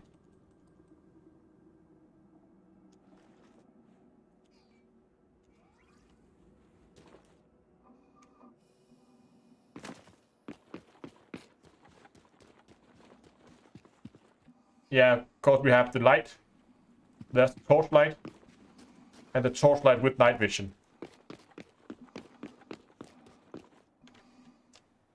And without night vision. Without torchlight. Torchlight only. With night vision. I think it's okay. Oh, we actually found some plants here. Randomly. No little grass. Hello, little broken grass.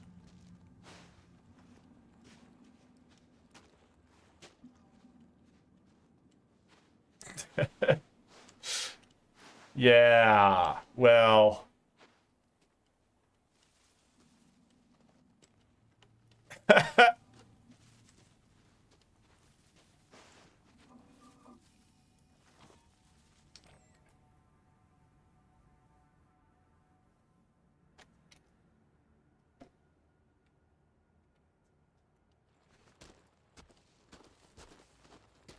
So from this view it looks okay, it just moves a little bit when you move into it.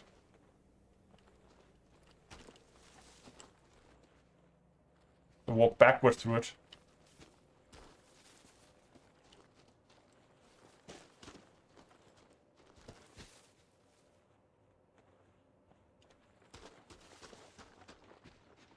Whee!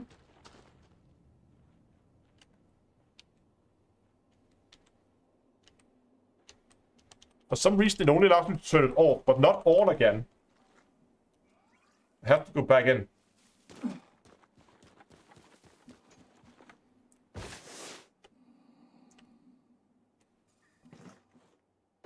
Now, I kind of want to do a test, but it's probably not the most interesting thing to do during a live stream. But I want to do a test with just putting night vision on and see how much power it drains.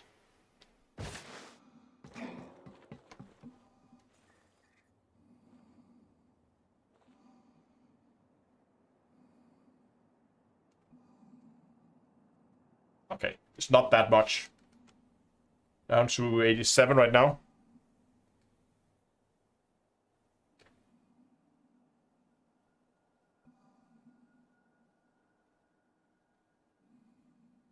$86, there we go. Question is how much of that is because we are just in a cold environment. I think it drains power, but I mean we are draining power just because we are in a cold environment, and again, jumping around and recharging suits like this also drains power. So we need to test. We need to test if it actually drains power inside a station or something like that. Or inside a hangar would actually be good, because there we are not using any power for the suit keeping that thing on. Yeah, we need to go into a pressurized environment where we can... 1%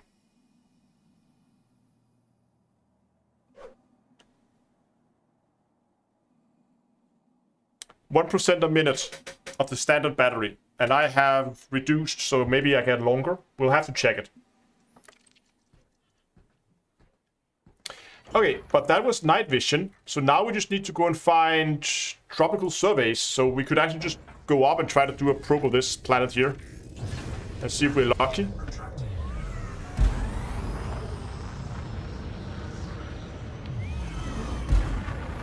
Yeah, exactly. The temperature is also draining my battery, so I need to test it inside a settlement. But we can do that at some point. Gonna go into a settlement and just check how much battery it drains.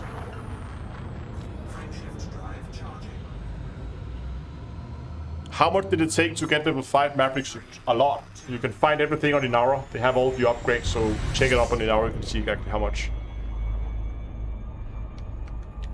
Yeah, topographical surveys. We should find those and at the big impact sites.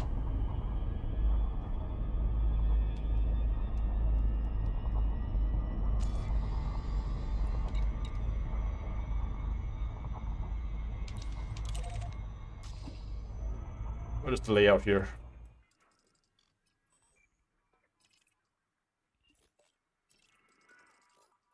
Right, we are on this. We should probably go... That planet could be a good candidate. It's not tightly locked. Look at that, it's spinning. And there's some other good moons here. So we're just going to scan this moon here, and if we don't find anything on it, then we're going to move up to some of the main planets. Oh, look at that, though.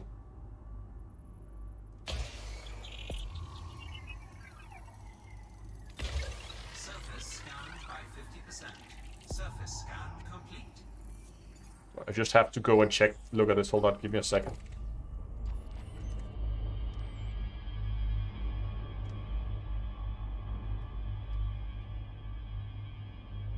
That does look good, doesn't it?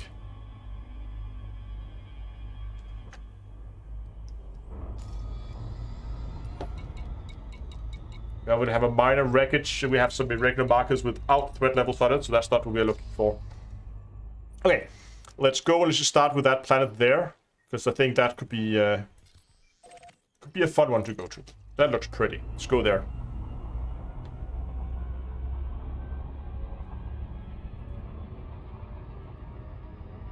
Bloom is a little bit too much, I think. You can kind of see how everything is... Yeah, everything is glowing a little bit, so I want to pull that down, not controls. I'm just going to pull that down a little bit. Pull that down to a medium, maybe. Yeah, that's better.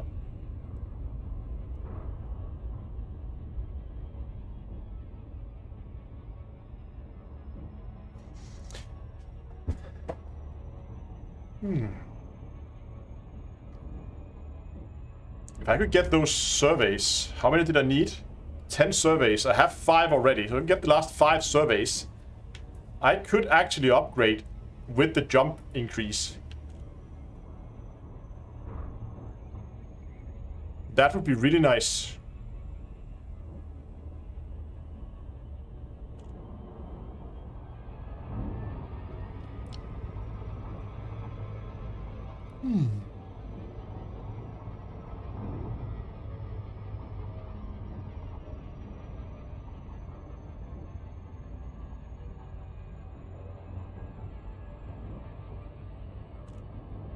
Why not use ED Engineer? I should give ED Engineer another go. I just had some issues with it in the past where it would work after I installed it, but after one reboot it would stop working. But again, that was a long time ago. Then I just never really took it back, but I really should look at it again to see if it improved.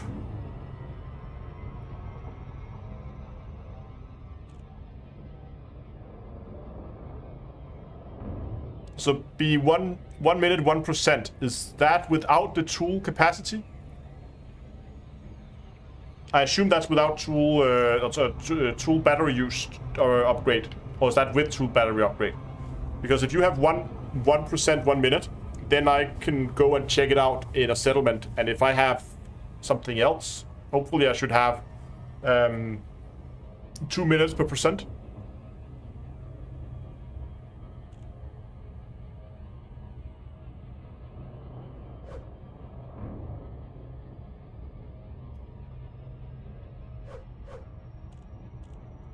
This is with the improved battery enhancement, not without. Okay, then I should get the same results. Oh, you have the improved battery, not tool battery. Okay, that's interesting. So I should go and check it, because I have tool battery. And see if I get a better result than you do. Or a different result, at least. It should be negligible. Agreed. But it's still worth the investigating, I think.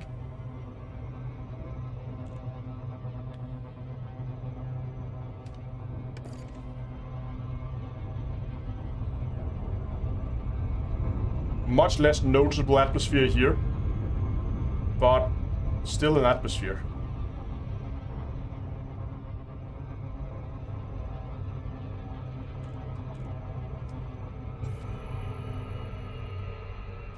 Oh, 7 big boy planets. That's actually going to be interesting if I can get...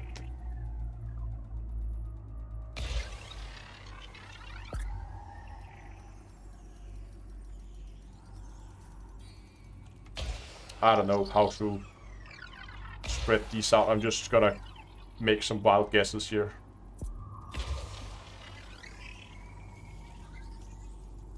And shoot one deep, maybe.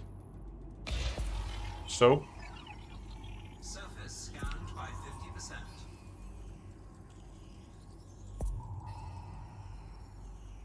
Some hits on the back. We're up to 80% with still one probe incoming. Ah, perfect hit. Should hit 90 there, no problem. Surface scan complete. There are some irregular markers. And there's an impact site. And there's another impact site.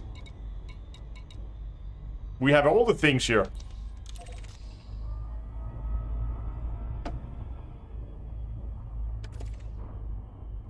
This one looks like it's on the night side.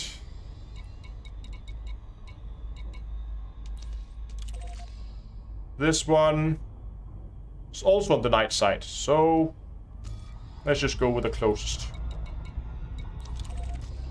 I mean, we have night vision now, so it shouldn't really matter. But if it's not the right satellite, we're just gonna go to the other one.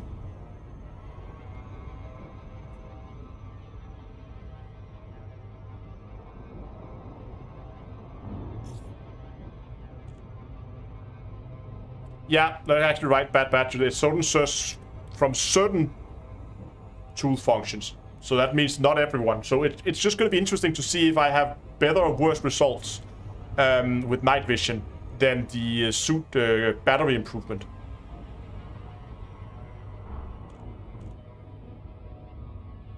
Orbital flight engaged.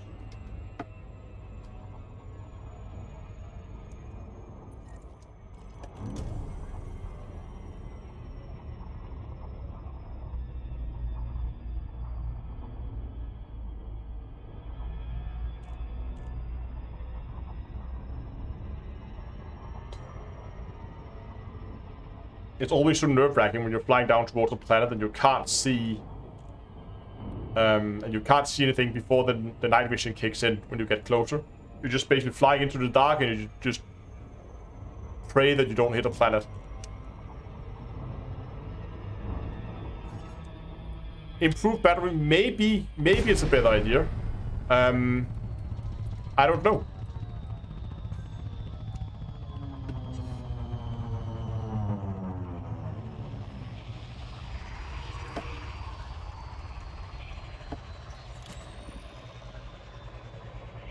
Let's see what we have here. We need the big satellite. This is a small one. Oops.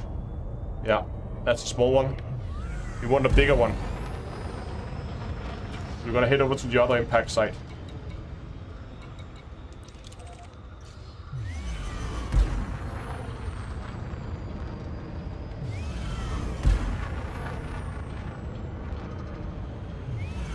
Yeah, it makes sense to use improved battery on the Dominator because it doesn't use the tools that much, and I'm pretty sure shield does not count inside the tool capacity.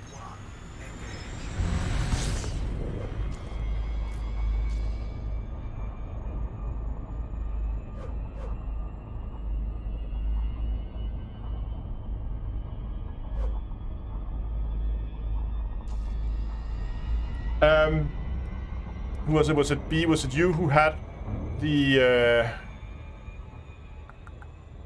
think it was you who had it. Yeah, it was. Are your Maverick suit also level 5? Because that might have an impact as well.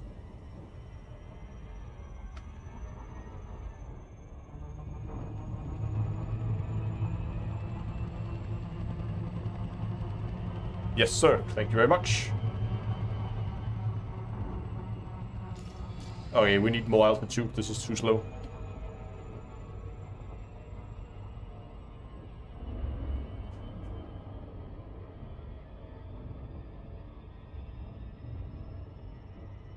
Going into 5 soon. Okay, so you're only 4, so that...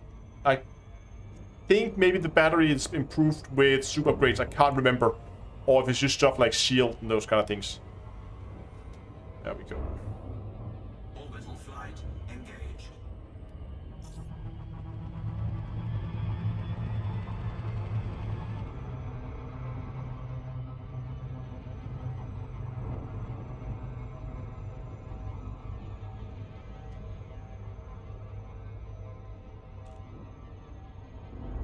30 likes to go. Oh, we can do this. Why is my... oh, the view counter is broken. Wonderful.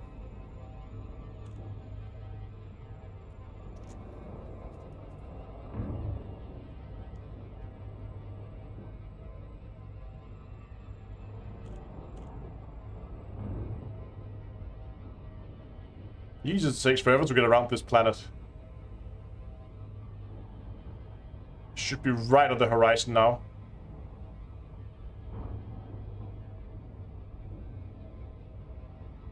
There we go.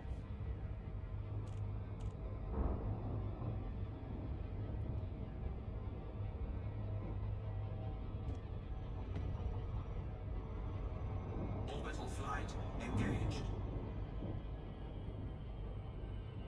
Just hope this impact site is a larger satellite.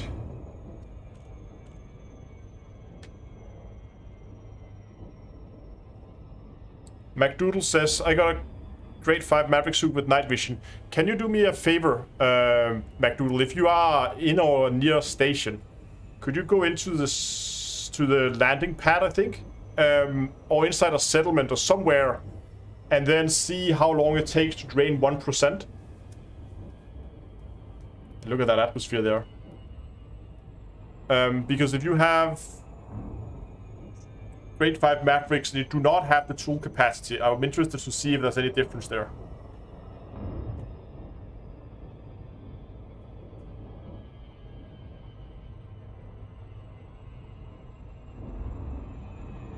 A super stealth. I think I have, after when I'm done with my Maverick and the weapon upgrades I read for this, I have 2 other suits I want to build, or 3 other suits. I obviously want to build an exploration suit, but that's not a huge concern for me right now. But I want to build 2 Dominator suits. I want to build like a general purpose one with, you know, I don't even know what I want on it yet, but probably some resistance maybe or whatever. Basically just a on foot, go pew pew, shoot people in the face. I also want to try to build, I'm not sure if it should be a Dominator because of the poor jump capabilities. I think the I might actually end up building on an Artemis. I build an Artemis combat suit, but go all into battery, ammo, as extra battery, extra ammo, and extra jump. So you can basically just use the suit to fly constantly, and then I'm hoping to see if I could build a suit where you could just constantly fly in it. Oh, that's a small one too. Oh no, that's a big one. Nice.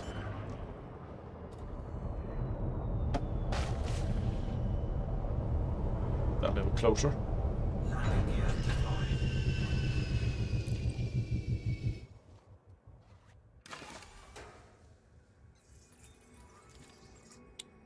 Ah, that's interesting. Okay. So Pixas TG says that G5 Maverick suit, normal battery is night vision drains 1% in 1 minute and 15 seconds. Which is, I mean, it takes longer to... Oh, the gravity here, look at that. It's a 1.2G planet.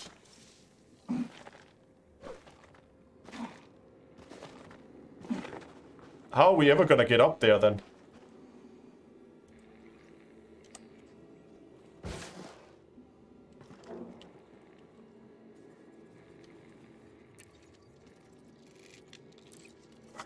Look at that. I got 2 surveys on the first go. Downloading data.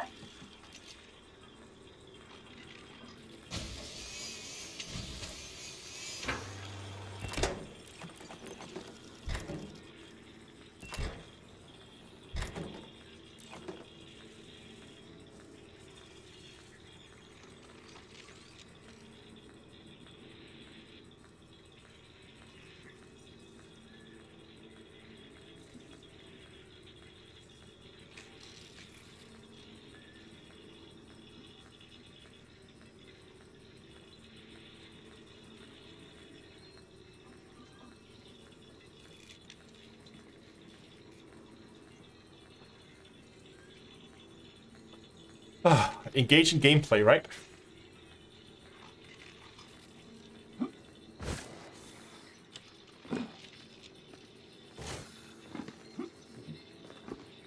one more panel. To the other side, maybe. Oh, right, yeah, there's a small one here.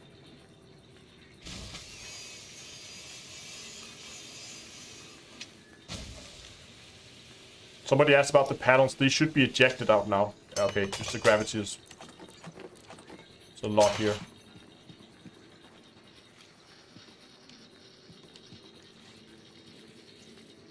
Best gameplay waiting for Wi-Fi 0.5.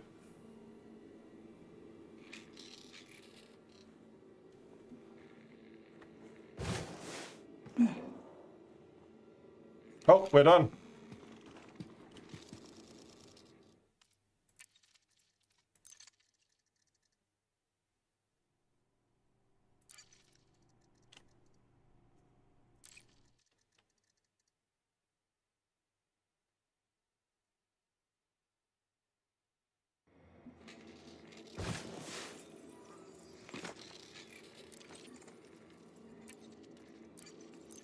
We get these in bulk here. Downloading data.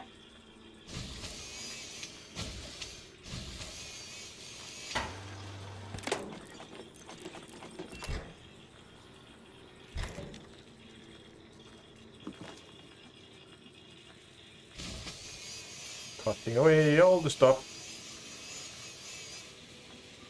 Can I ride into the ground? I don't think so. I can't even turn it on. I can only turn it on when I'm pointing at something that it can actually cut.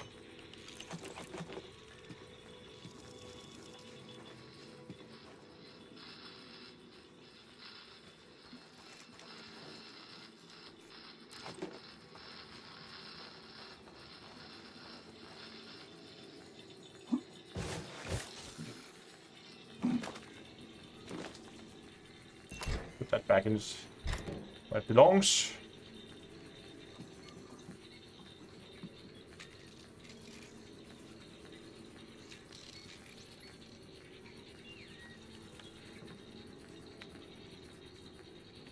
So we got, what, 4 of them? No, 3 of them. 3 of them.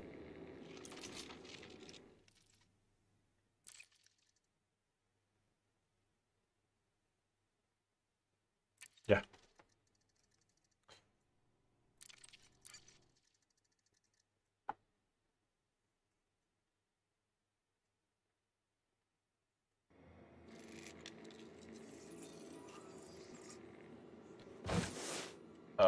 Come on. Downloading data. We got manufacturing structures too, which is nice. You need a lot of those. How many do I actually need? I used to have 11, and I need 45 for my weapon upgrades, so... Still 34 of them away, which is a lot.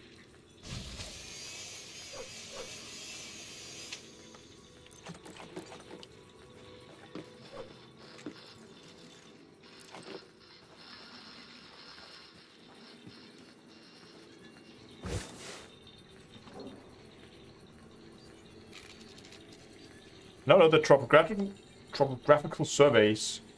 I only needed with a jump assist. Yeah, I needed 10, and I had 5 already. Now I have 4 in my suit.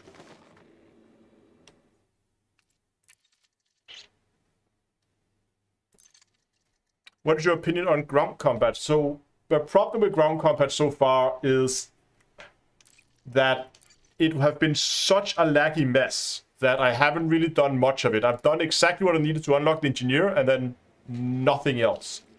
So it's really hard, I think, to make up my mind whether I like it or not until you actually try it. Mineral surveys. I can't remember if those are needed, but just download it. Downloading data. But you really get these in bulk from these satellites, don't you?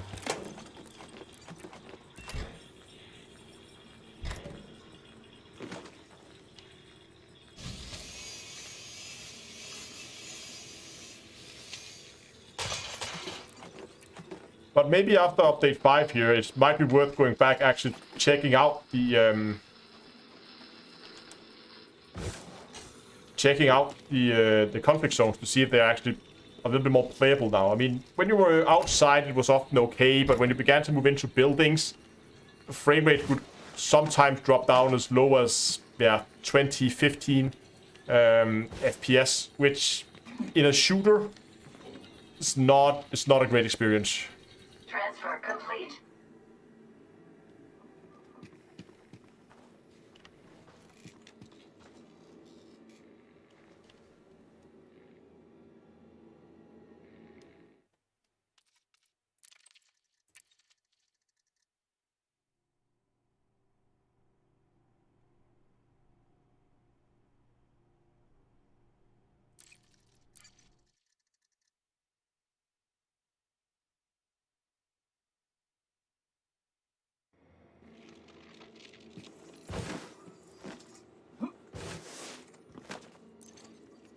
Oh, well, look at that. I said I needed manufacturing instructions. Well, thank you, RNGesus.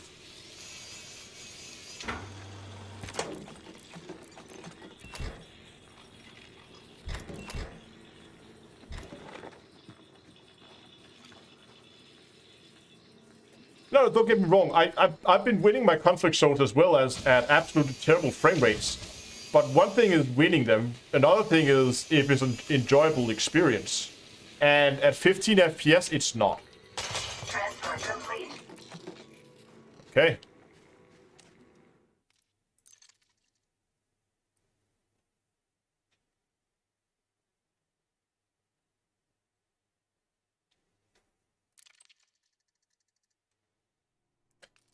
Yeah, Brett, the idea with the jump, the reason why we are putting jump on is because we were talking about it earlier, we were talking about the sprint, to add that on it, extra sprint duration. Yeah, but the reason why I won't jump is because when you run, and we're on a high-T planet here, I run out of stamina, but I can go in and jump, and the more jump capacity I have, because I don't use sprint. I lost the satellite. There it is. You don't lose your sprint duration if you're hovering. So you can basically just use that as additional sprint, and it might actually be better to use that than it is to use the extra sprint. And I don't really want anything else on it.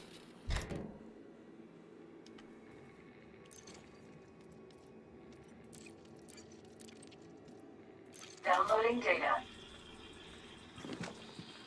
Just because I know I want to build that jumping suit, I'm just gonna download so that I have 10 more. So I have that for the next suit I'm going to build. So I have 5 now. So I'm just gonna keep downloading until I have 15.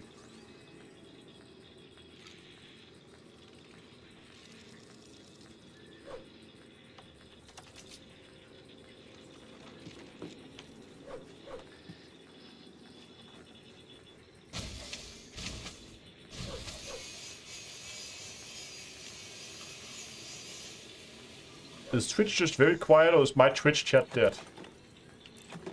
Let me check.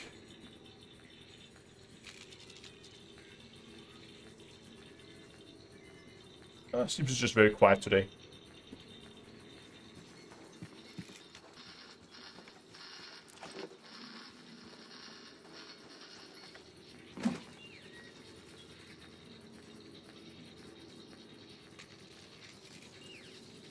Transfer complete.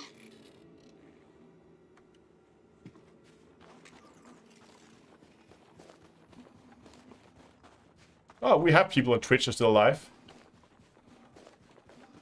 I'm just gonna go quickly and we're just gonna board it so we also recharge our suit here.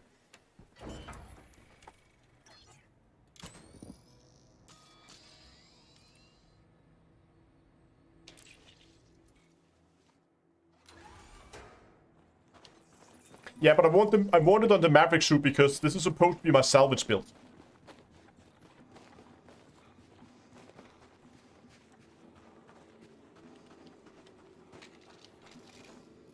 Oh, McDoodle got inside a build 1% a minute and 50 seconds. And you had a G5 suit with what? Sorry, say again. What was your loadout?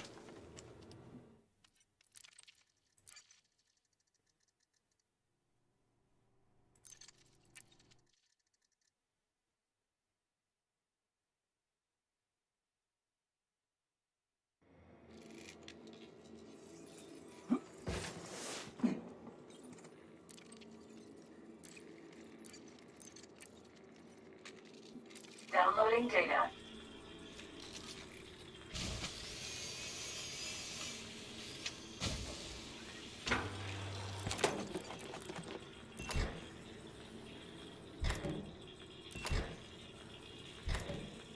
E5 Maverick suit with night vision. Okay, but no tool capacity.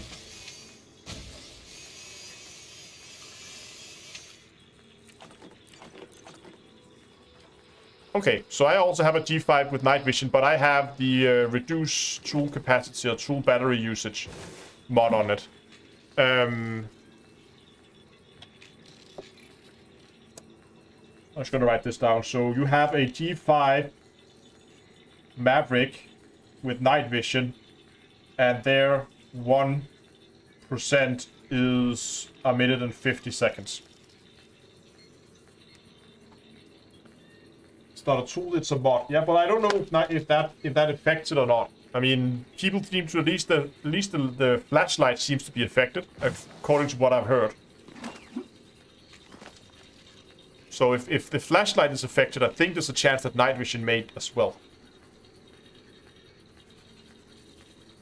Transfer complete.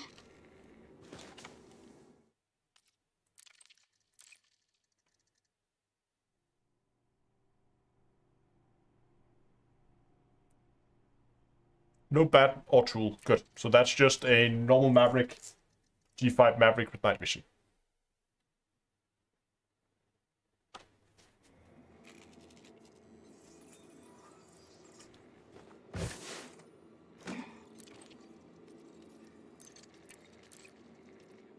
Downloading data.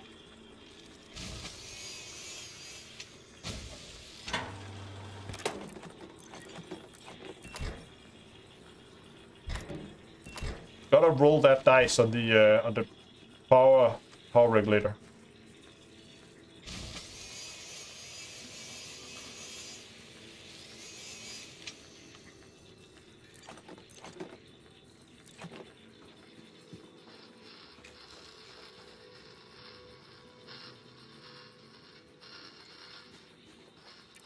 There we go. How are we doing on those surveys? Okay, so we need 20 in total. And we're up to 14 now. So we need another 6 surveys. Oh, sorry, not surveys. What was it? No, what surveys? Topographical surveys. Because then I have enough for the next suit I want to build.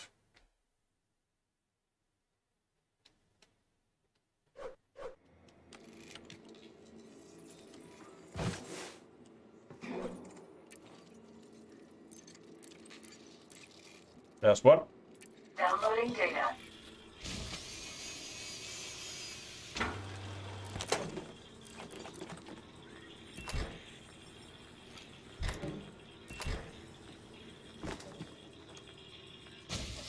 No power regulator.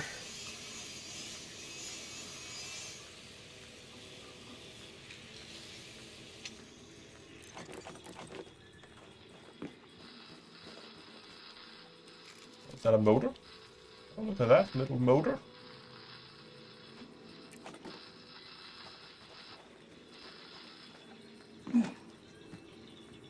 I think the next set of upgrades I need to do is I need to get both my Executioner and my Manticore, get those things fully upgraded to level 5, and then I need to begin to mod them. But I'm not really sure how I want to mod it. I know I want audio masking on the Executioner.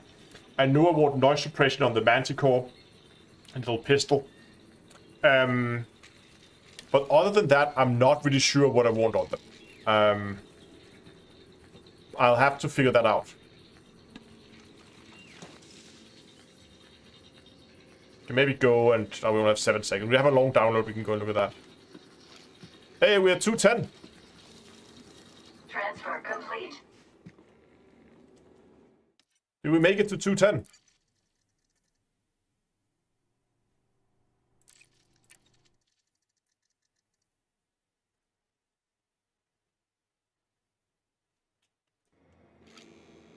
Andrew asks if it's worth keeping the building and vehicle schematics. Do I know if they will be any use in the future? I have no idea.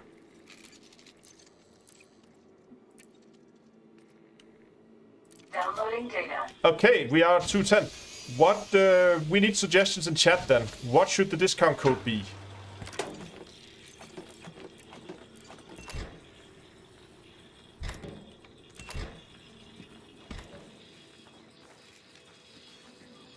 Captain MD13, thanks a lot for the raid. People are suggesting relog grind, sat grind, relog,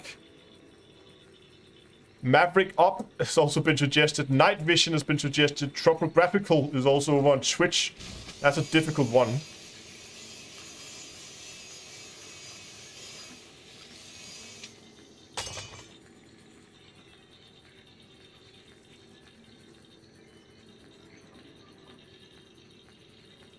Quality gameplay.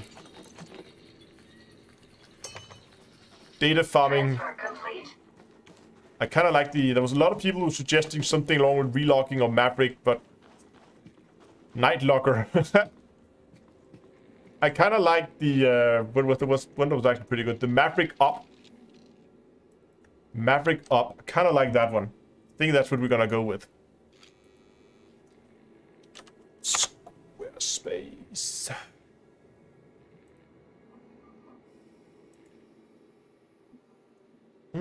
Let me set up the code for you guys. Come on. There we go. Discounts.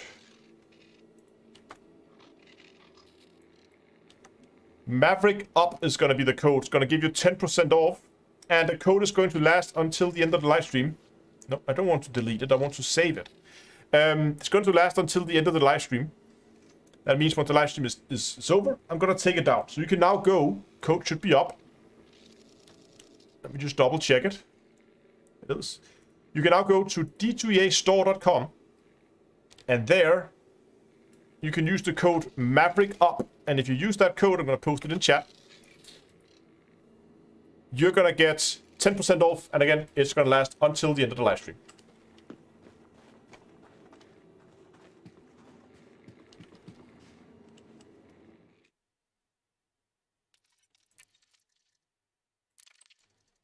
I think actually I might be out of space in the suit now. Just gonna log in and check.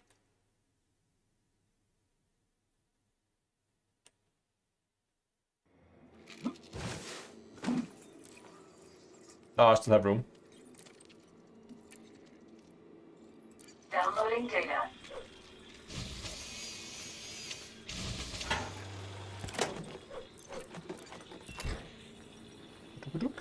Nothing.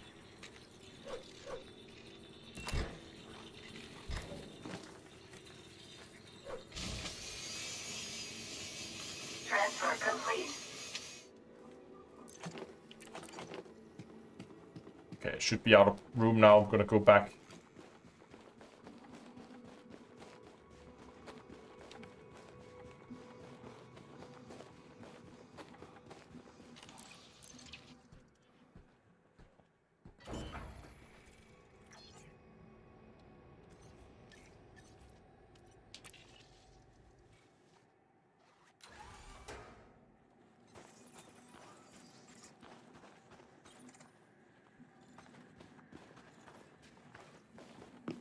So nice.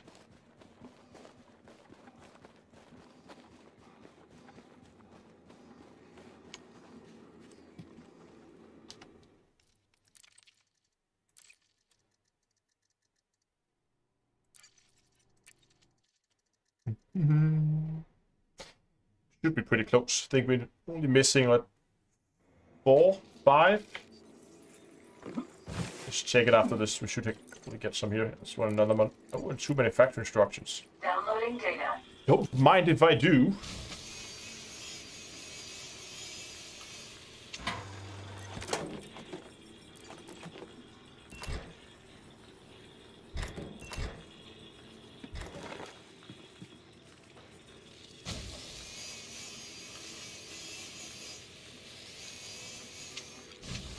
Come on. Stupid panel. There we go.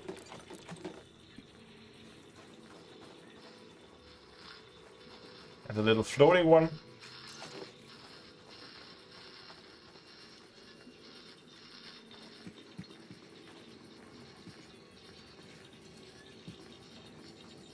Why are cars driving around and honking?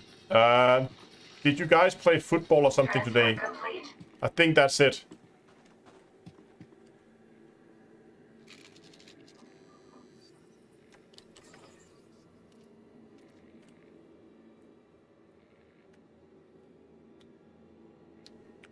Okay, so we need 4 more. 4 more to go. We shift to enjoy more between the Courier and the Dolphin. So the Dolphin is definitely... For Odyssey stuff, I definitely like the Dolphin more. I think the Courier had some issues with jump range. But the Courier is just such a fun ship to fly. Downloading data. But pretty much since I built this Dolphin, which you can't see, there it is. I have almost only been flying that. I have swapped over to some other ships for specific tasks, like if I had to go out and mine, stuff like that. But it's been my daily driver ever since I built it, and I love it. It's a good ship.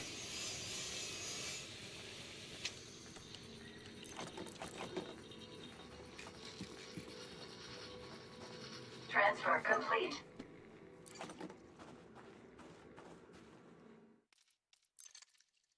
Still need 4.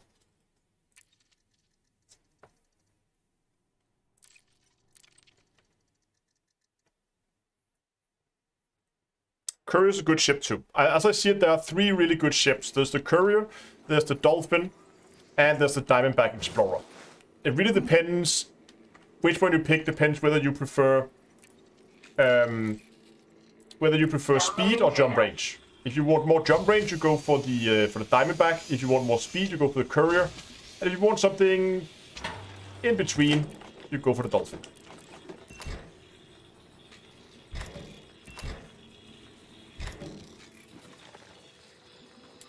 People asking what ships we are farming. Right now, we're just farming some extra topographical surveys. We actually have what we need, but I just need more manufacturing instructions anyway. So we're just farming some general data here, and in a minute, once we have the last 4 topographical surveys, we're going to head out to an engineer, and we're going to put a modification on this suit. We can put more jump on it. Hey, Hawks! You should stop just randomly jumping, wasting energy.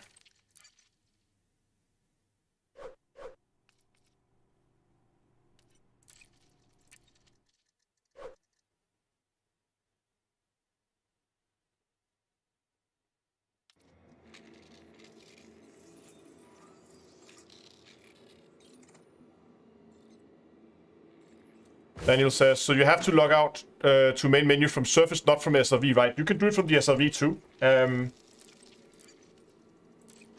data. It's the same results.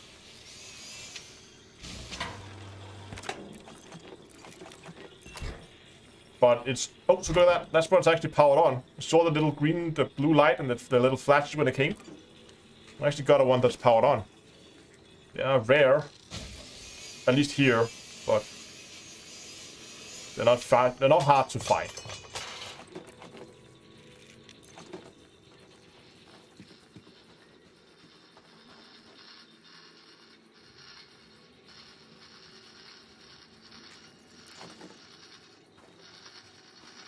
Transfer complete. Don't we need a pure rank for the Courier? Yes, you do. We're really not lucky with our surveys right now, are we? We're 4 away and they just stopped spawning all of a sudden.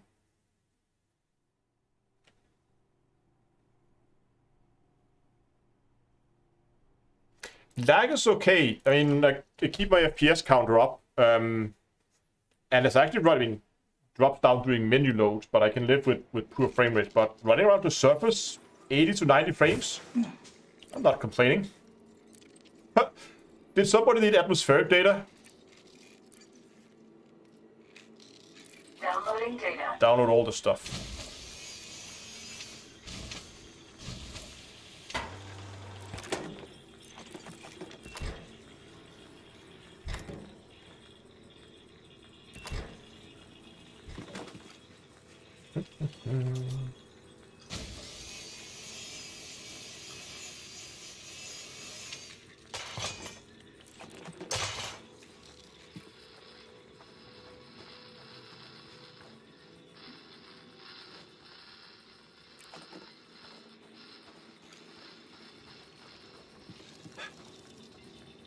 So at the beginning we were getting like 1 or 2 every single relog, and now nothing. It's very typical RNGesus.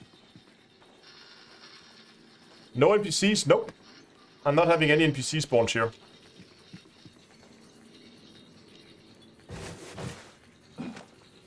Transfer complete. Oh, probably get off the satellite here. That's another good idea. Never ever log off while standing on the satellite, because sometimes, depending on your system, you can see when I log in here, it takes a second for it to log in. For the satellite to spawn, and you just have like a second there when it spawns in, and that's enough for your character to fall through the satellite onto the floor, and the satellite spawns around you. Well, I get a lot of manufacturing instructions from this, that's for sure. Yes, these satellites here, NPCs can spawn.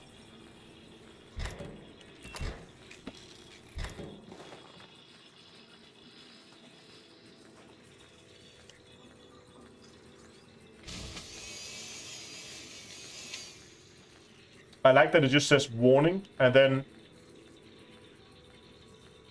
What does it say? Content sealed? Is that what it says? Why would it warn me that the content is sealed? Transfer complete.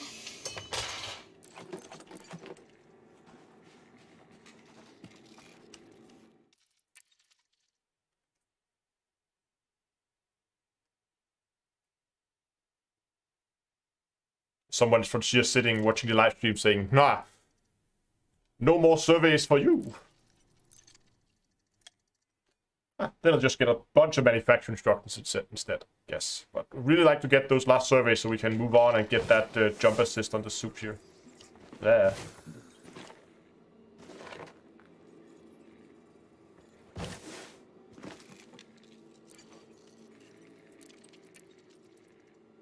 Oh. Downloading data. We are in a room again. No. I'm in, what's its name?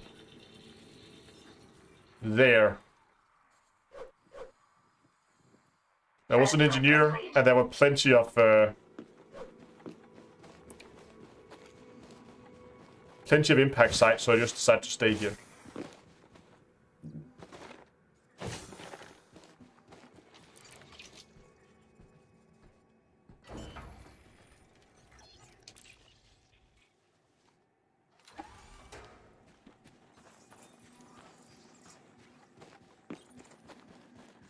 Quick recharge and empty the inventory.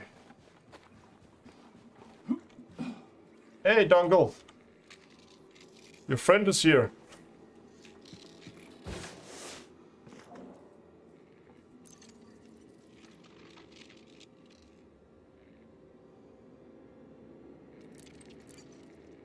Downloading data. Go.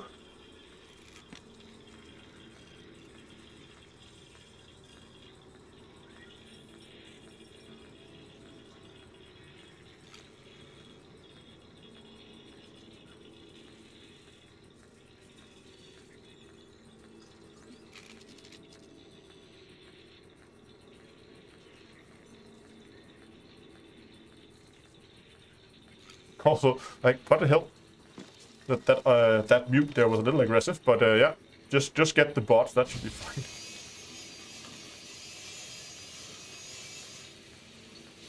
Transfer complete. Oh, look at that thing. Pretty. Okay. Last 4. Faster shield regen is nice for the Maverick. I never really had an issue with that. Most of the time, I can find cover. Gives me enough time. I'd rather be able to... We were discussing earlier whether it would be best to go with increased sprint duration or with a jump assist.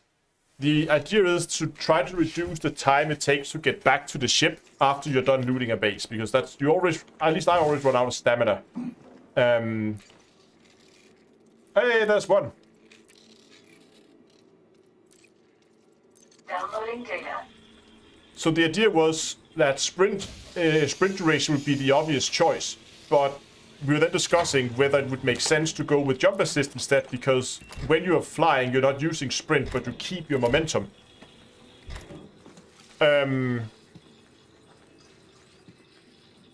Cause of indoor. Yeah, okay.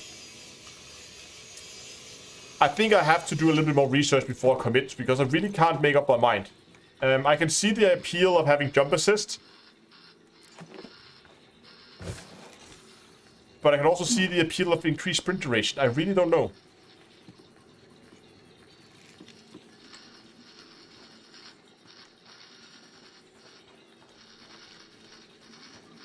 Transfer complete.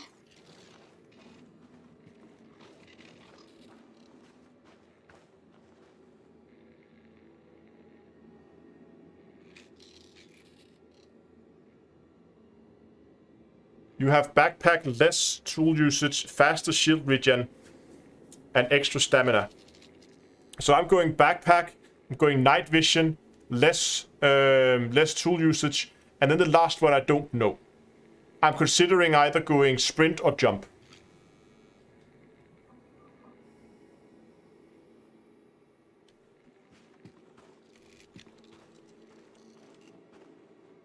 Did we download all this stuff? Yeah, probably operational manual. Okay, 3 more to go.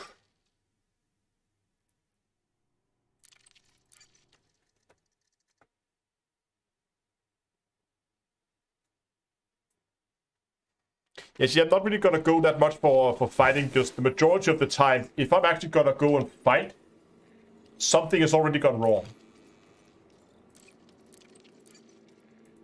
Downloading data. Ideally, everything should die before they even see me.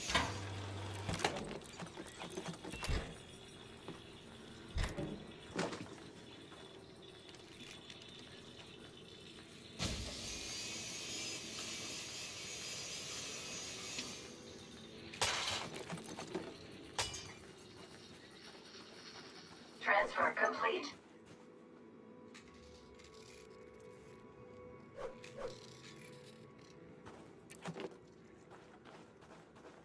As well as sprint, but if I have to go with it, also we have to go both with jump and sprint, then I need to sacrifice something, which is too late now unless I want to make a new suit.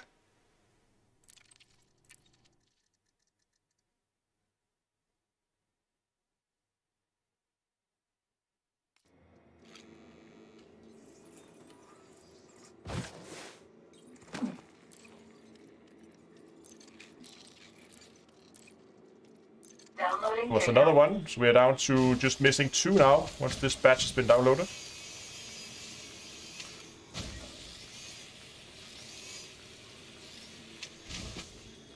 For some reason. There we go.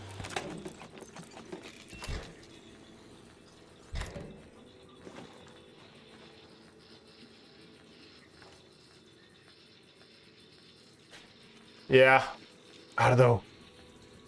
I think I have to consider it. I think I'm still leaning a little bit towards jump. Just because of the ability to... I mean, you still get the speed outside, and I know the sprint inside buildings, but... Yeah, I don't know.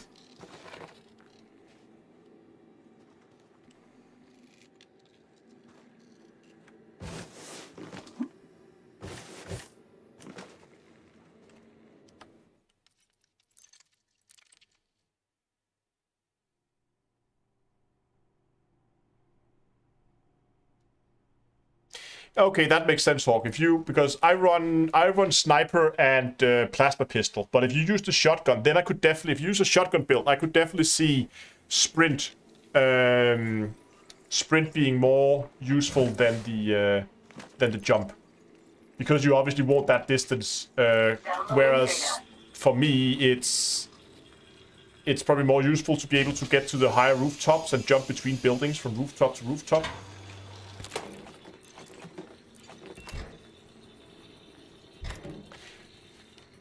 We talked about it a couple of weeks back. What was the setup you ended up running on the shotgun? Was it accuracy and longer range for a tighter spread? Was accuracy giving you a tighter spread? Or was it scoped? I can't remember.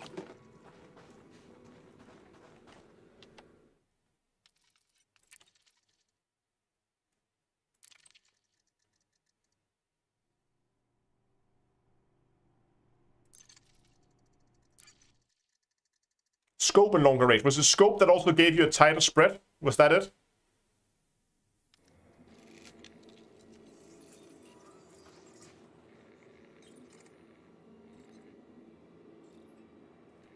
Yeah, okay, so scope gives you a tighter spread and longer range. Oh, there we go. That's the last two ones. Nice. 90-second download. Scope tightens the spread. Okay.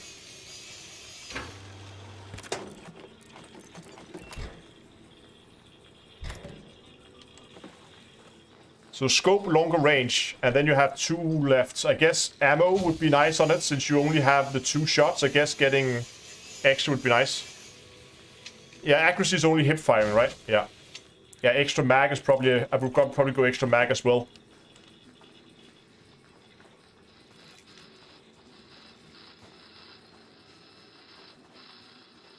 We just go and have a quick look here.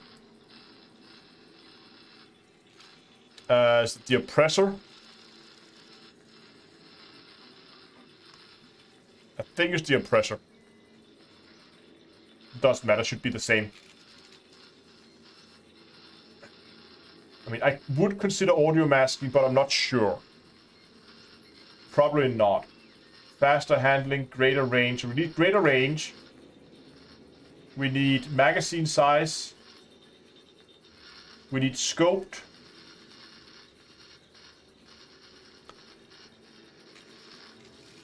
Yeah, then go noise suppressor for going and knocking indoors when you're going inside.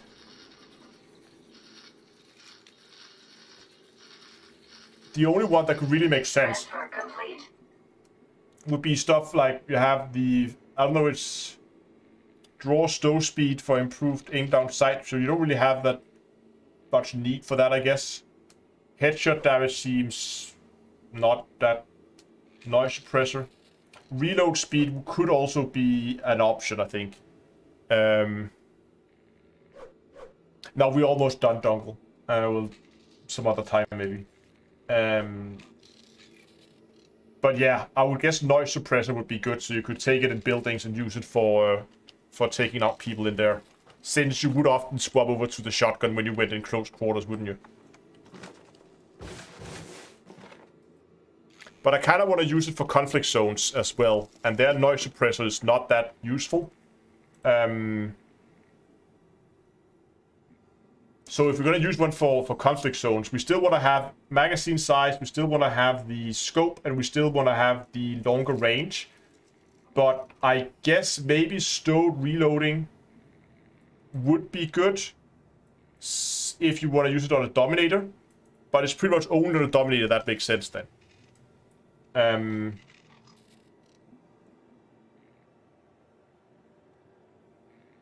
Maybe reload speed.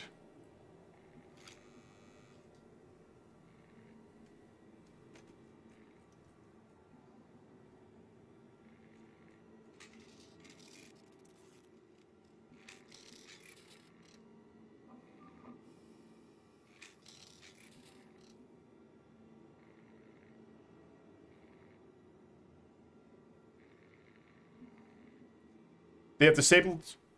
Yeah, but also if you have scope on it. Yeah, still... Yeah, but we're not on like automatic weapons. We are on a shotgun here. We are on semi-auto. Reload speed and faster handling. This is one of those again where the last one is really optional.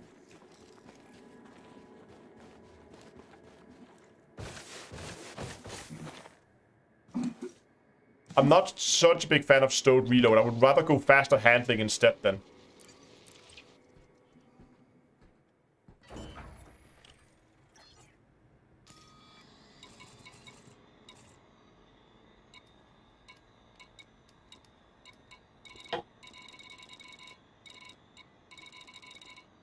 Hmm. 20 tropographical surface. Okay, I think because the sniper build that I'm going to stick with the jump. And we're going to go and we're going to put that on.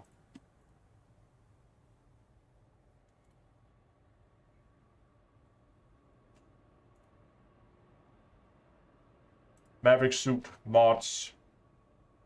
Improve.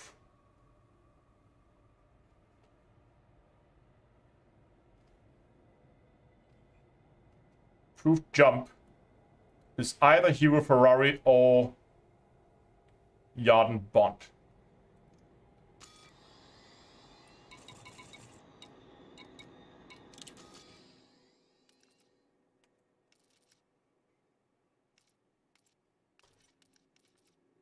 Uh, 266.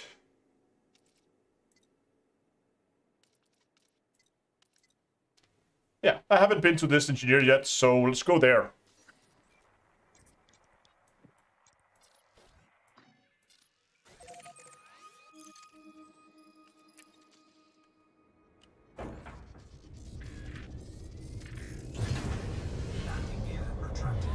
Is that 4 jumps? 5 jumps. Okay, here we go.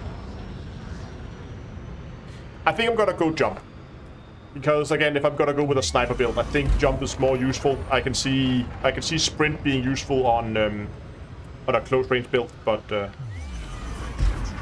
I'm gonna go with jump.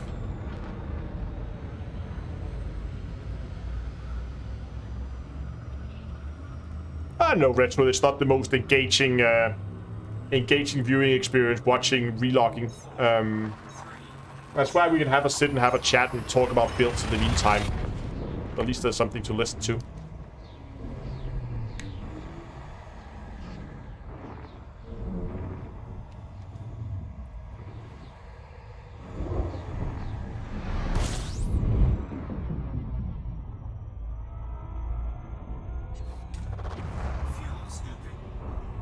No, but the next thing I need to figure out is what to put on my sniper rifle. I think that's going to be the next weapon I'm going to focus on. I need to get it upgraded to level 5 first. And then I'm going to figure out what to do with engineering on afterwards. I just want to check my manufacturing instructions here. 41. Oh, I'm 4 manufacturing instructions short from what I need on my list. And then I just need a ton of ionized gas.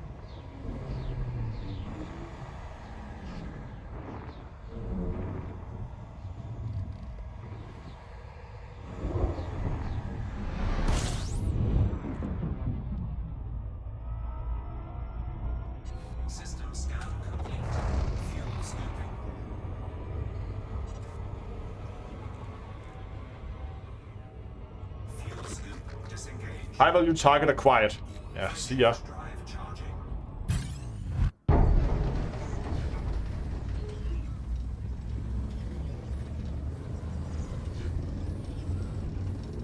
Can we get the escape vector? Come on. Oh, it was close there. Yeah. Thought we'd get the escape vector. If the escape vector lines up with the system, we can jump while being interdicted. Let's see if that's not gonna happen.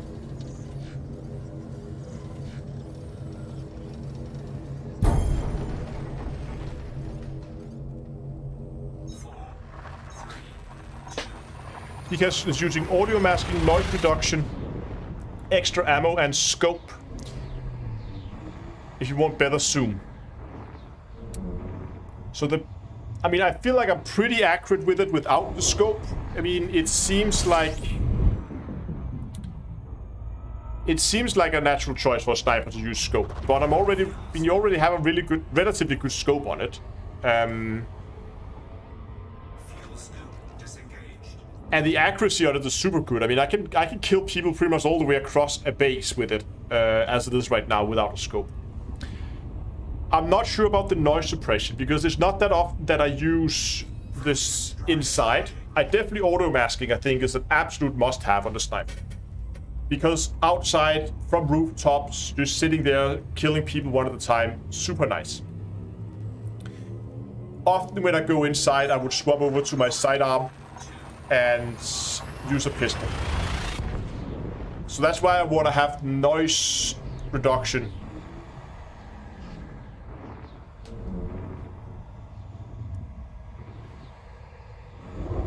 Yeah, alternatives to scope is faster. So I think I would definitely have the extra ammo, because having that extra shot is super nice. So you just have to reload as often.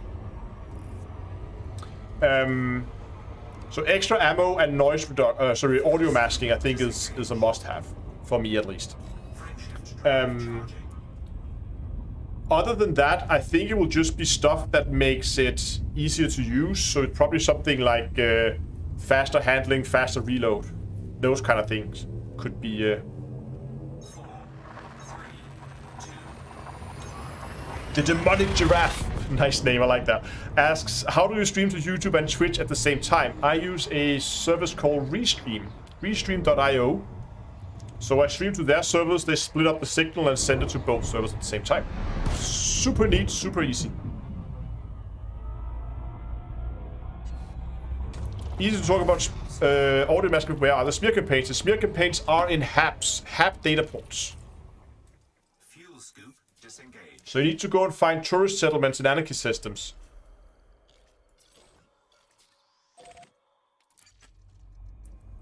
And then murder all the tourists and download data from their laptops. Well, the data ports, but yeah.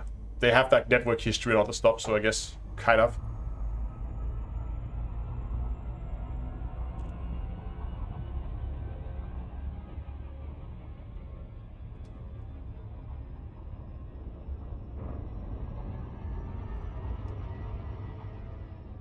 Maybe stability for reduced recoil. Yeah. Like in the ideal scenario, it's one shot, one kill. So recoil, I'm not too worried about recoil. The only thing why recoil would be nice if there are multiple guards that I need to take out in quick succession. Having less recoil means I can get my shots on target faster.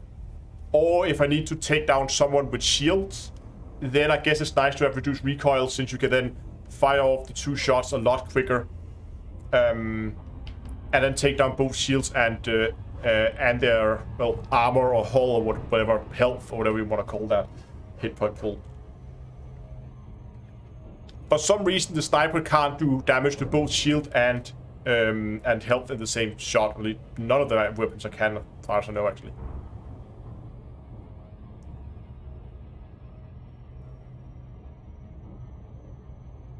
Stability is interesting too. This is stability hipfire.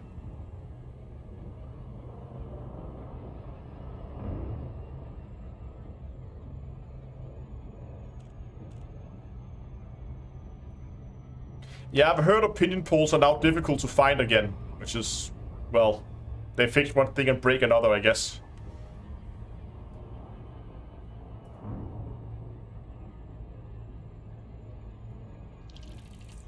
Stability is recoil.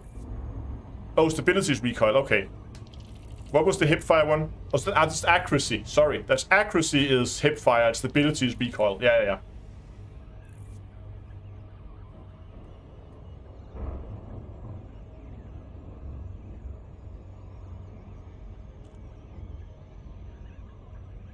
Yeah, see, for the plasma pistol, I could see it, because that's something I would often use in actual combat where I need to get shots on target quickly.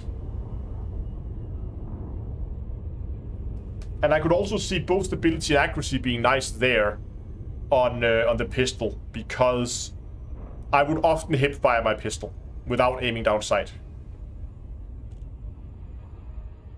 Yeah, I'm not sure if though. No, I'm not. Accuracy makes no. I know accuracy doesn't make sense, but for the pistol, I think accuracy and stability could be nice.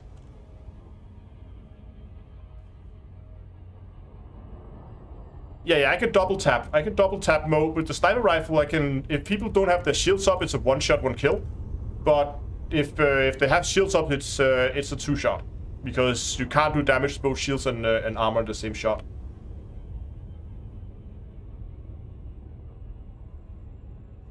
But I'm yet to encounter a target that cannot be taken down in two shots with a sniper rifle. I think this is insane amount of damage. So that's why, so I don't really need anything that helps me get, I mean, I get the shots on target, that's not the issue. I just want to be able to get the shots on target faster. That's why I think something like faster handling could be nice. Yes, that's right, Venture. The shotgun can do damage through shield and armor, because you can one-shot people with it. Which seems a little, like, why can the shotgun do it? Maybe because it's multiple hits, because it's many small, I don't know.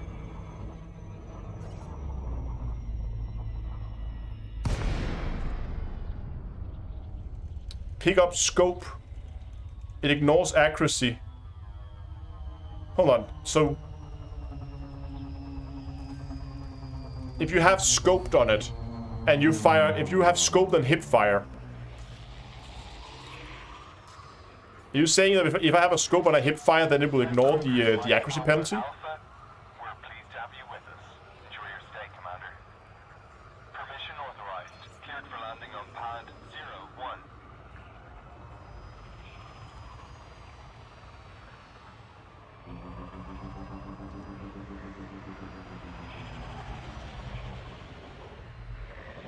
Yeah, it makes sense that it's the shotgun with multiple hits, so it can actually do damage. Which I guess is one of the reasons why it's an overpowered weapon.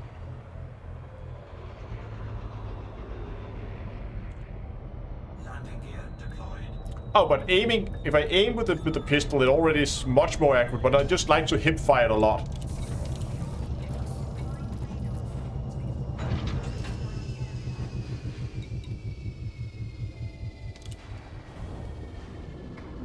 Okay, we have Ship is on the ground. we have a test we need to run. It's good to have you with us. When we get out here, we need to go and turn on our night vision, and then we need to check how much time it is, because we had a test earlier where a G5 Maverick suit with night vision without any tool battery took 1 minute and 50 seconds. So I want to see if I have any better performances here. Right, I can't see my battery. I need to be in an actual settlement because I can't see my battery here.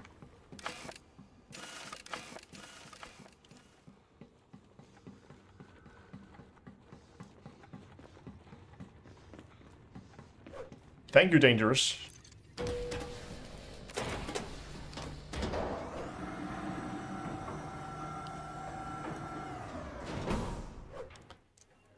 Yeah, I agree that the the Reach unfriendly reputation with Sirius Corp is a stupid unlock requirement. I agree.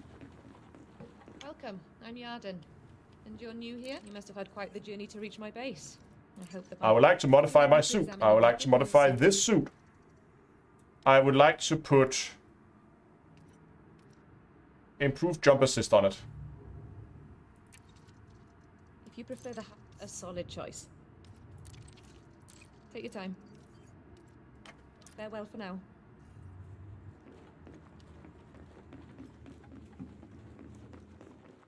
Yeah, we have to go and find a settlement in order to figure that out.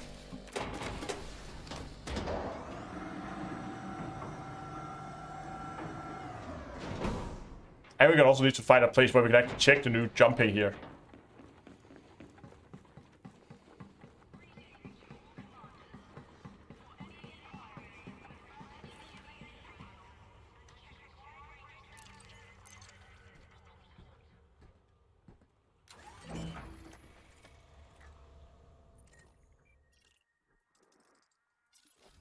Is there a settlement on this?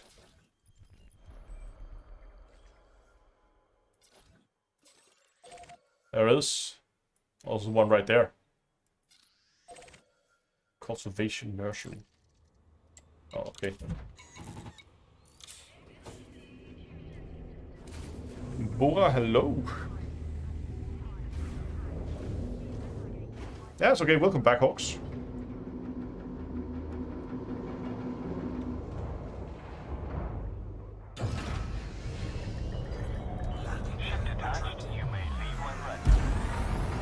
Okay, let's get over to the settlement. There should be an area we can go in and stay in undisturbed, like that requires level 0 access. Like a hab or something like that, where we are allowed to be.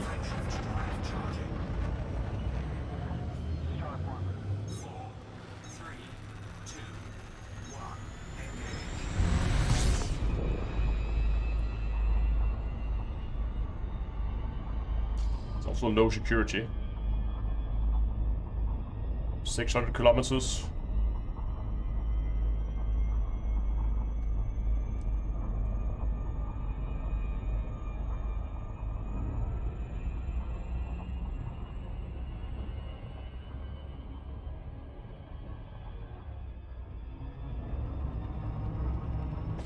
Yeah, we're gonna practice the jumping here when we get. Right now I'm not after anything specific. I'm just gonna find a base. We need to do some quick testing on the night vision to see how much power it consumes. And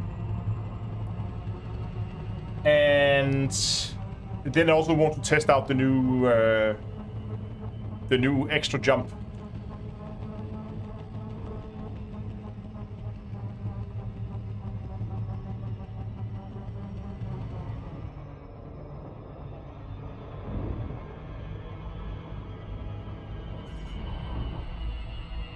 Night vision doesn't consume power. We will test that. We will figure it out.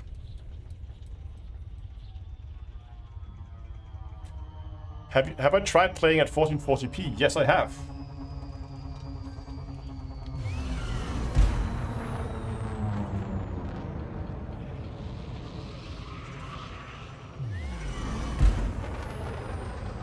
You went AFK in a hab for 3+ hours with night vision on, 100% battery.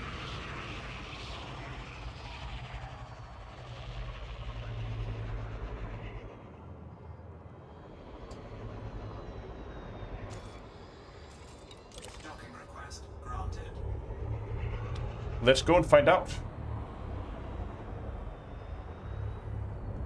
Warning, landing gear not deployed. Oh.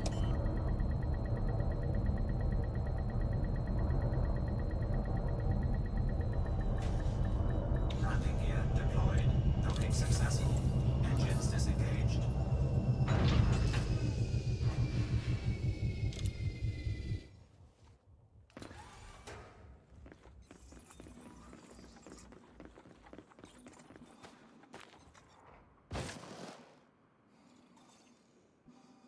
That over here looks like an entrance to a hab. Just a minute, Commander. Let me scan you real quick. You know how it is. Scan detected. None of your warrants involve us. All right, we're good. Yeah, see, this is level 0. Hey, Okay, so we're allowed to be in here. Pressurized environment. Now we're in a pressurized environment. What we're gonna do is we're just gonna power up the suit Suit fully charged. and take this. And then we're just gonna give it 2 minutes on the clock and see if we have any battery drain. We have reduced tool capacity. We shouldn't be using any tools. We do not have the flashlight on. We do not have anything on at the moment. So we're just gonna check to see if there's any kind of.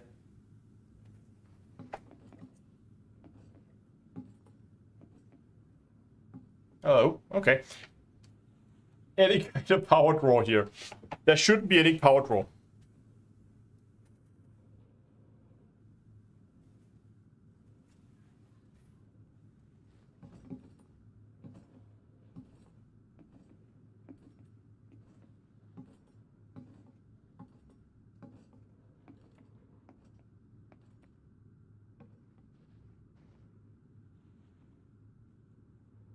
Flashlight takes 40 minutes to drain 1%. Yeah, that's... Sit rep normal. That should be... that's very low to, power consumption, but... I just want to see if night vision actually drains power or not. So when we're still at 100%, we're coming up at 1 minute.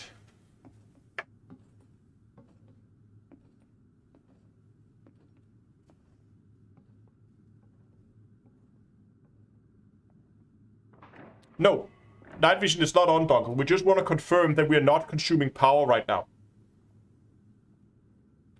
So that I can stand here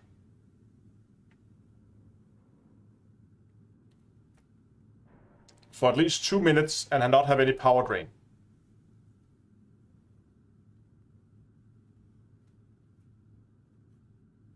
Or let's make it 3 minutes just to see. Because if I can stand here for 3 minutes without draining power, and I can then turn on the night vision, and if it then drains, then we might then we can at least prove that it does some kind of power drain.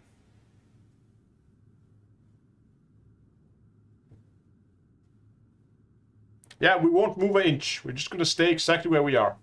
Okay, so we're up to 2 minutes now with no power drain. Will night vision work when you run out of power? That's a good question. I don't know that.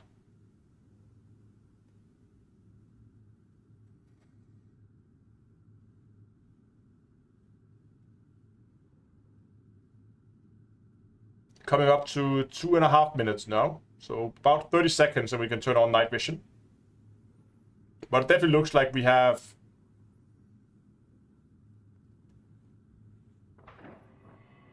that we have no power drain right now, which is good. And... come on. 10 more seconds. Hold on, Commander. Yeah, you scan away. Let me scan Okay. you real quick. You know how That's 3 minutes with nothing. I thought commanders always respected the law. Get going. Okay. Reset that. Gotta turn night vision on and then gonna start the clock again. So we're running. And we're gonna keep an eye on the little power bar in the corner to see if we drain anything. nothing unusual to report. Nothing unusual to report. Just an idiot standing in the hallway with his night vision on in full daylight.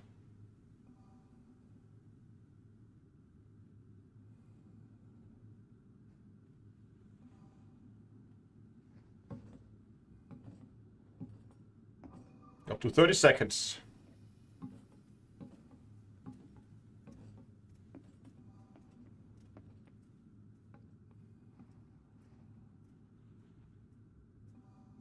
If it drains power, is very little.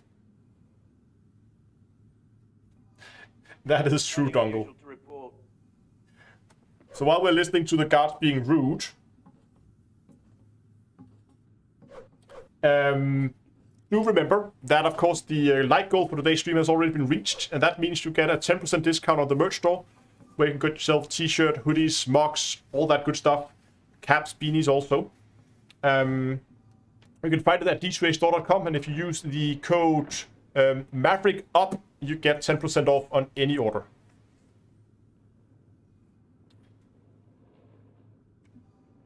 So the last test was 1 minute and 50 seconds, so we should at least be that much.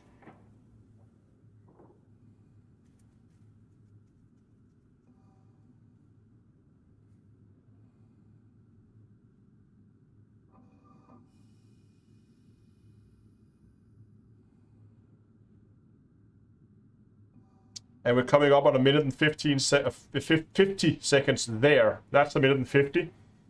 Oh, there we go, 99%.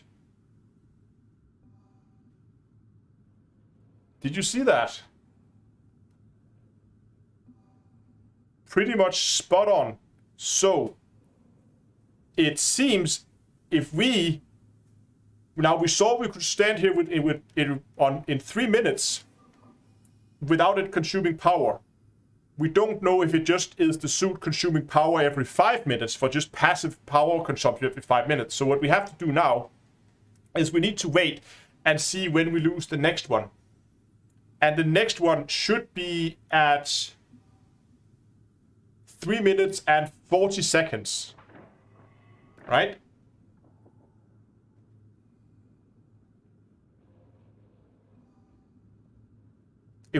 if we get one at 3 minutes and 40 seconds, that's another minute and 15. Then we know that it is this one that is consuming power. Check you out.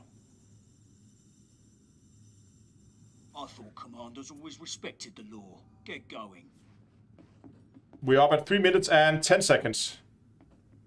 Assuming drain is linear. That is true. Assuming it's a linear drain. But we should have another... All clear. We're at 3 minutes and 30. So we should have it coming up in like 3, 2, 1. Nothing. Nope, there it is. Ha! 98%.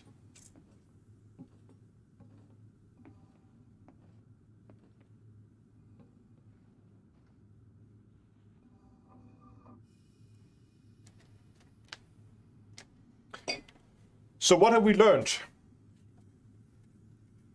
What we have learned, because we have the report from earlier that a G5 Maverick suit with night vision was also 1 minute and 50 seconds to drain the night vision, to drain 1%.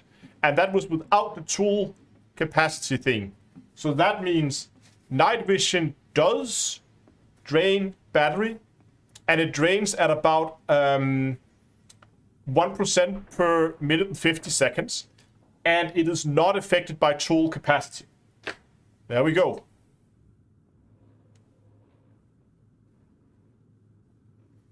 We learned that you cannot go AFK for 3+ hours anymore. You can if you just turn off your night vision.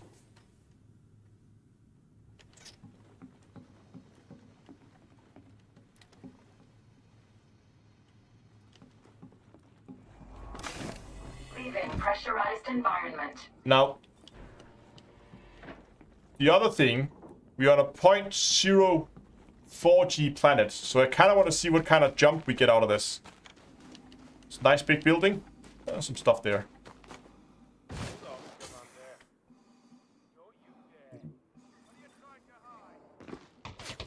Ah, come on. Really? Shield activated.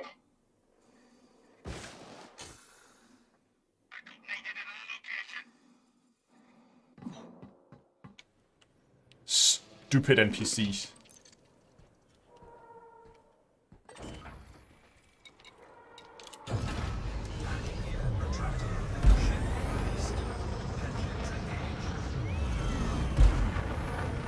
No witnesses.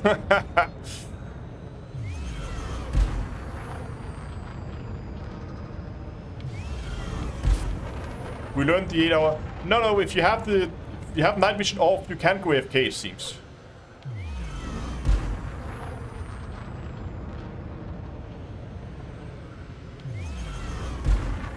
Scans are serious affairs. Yes, they are, apparently. That's the kind of thing that gets a tired settlement. Yeah, you're right. You're right, Hawks. Because of stuff like that, you really... I thought they said they relaxed that a little bit. I was mid-air. I was mid-air when he asked me to stop, basically.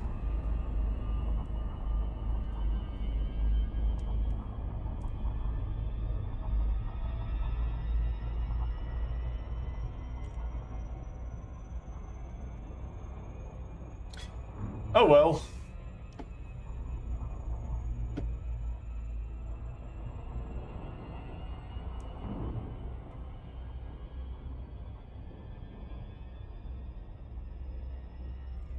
There was a fix, but I thought it was mid-air. I might have been mistaken there. I don't know. But at the very least, what I think is interesting is I am only 4 manufacturing instructions away, but I still need 43 ionized gas to get my weapons fully upgraded.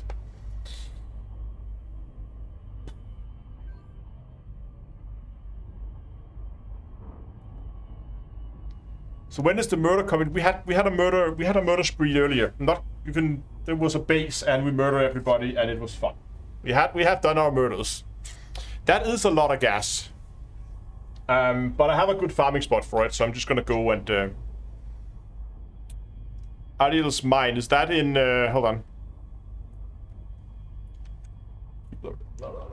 Not gonna put that in there by...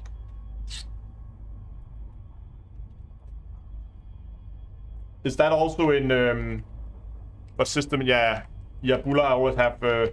Mitchell Resort is really good for tourist stuff.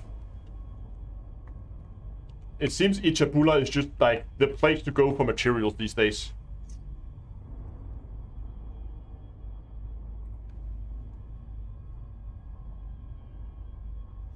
Have you posted the farming spot? No, I haven't done enough testing on it yet.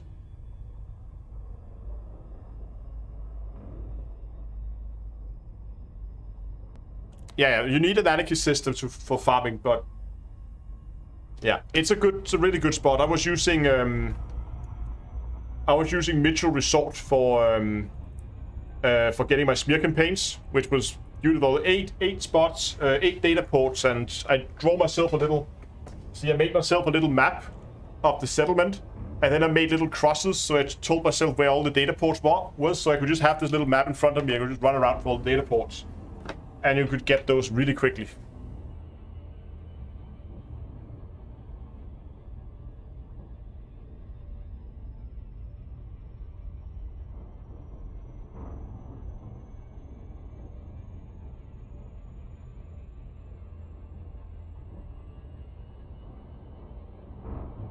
I'm wondering who's going to make the science of how far away from your ship you can get before running out of energy. It's an interesting idea. Would probably be an Artemis suit, I would guess.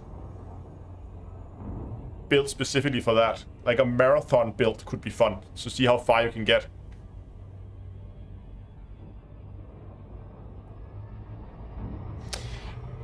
But, gotta throttle back here. We're now getting... Oh wow, it's almost 1 o'clock. It's been way late today. Almost been streaming for over 3.5 hours actually. So I think I'm gonna call it for tonight. There we go. That was great. It was great getting some suit upgrades for the suit. That means my Maverick suit is now done. And next step would be to begin to farm some gas to get those weapons upgrade. When that's gonna happen,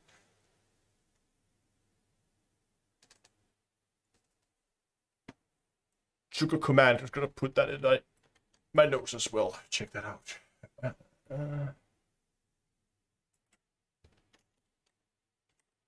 There we go.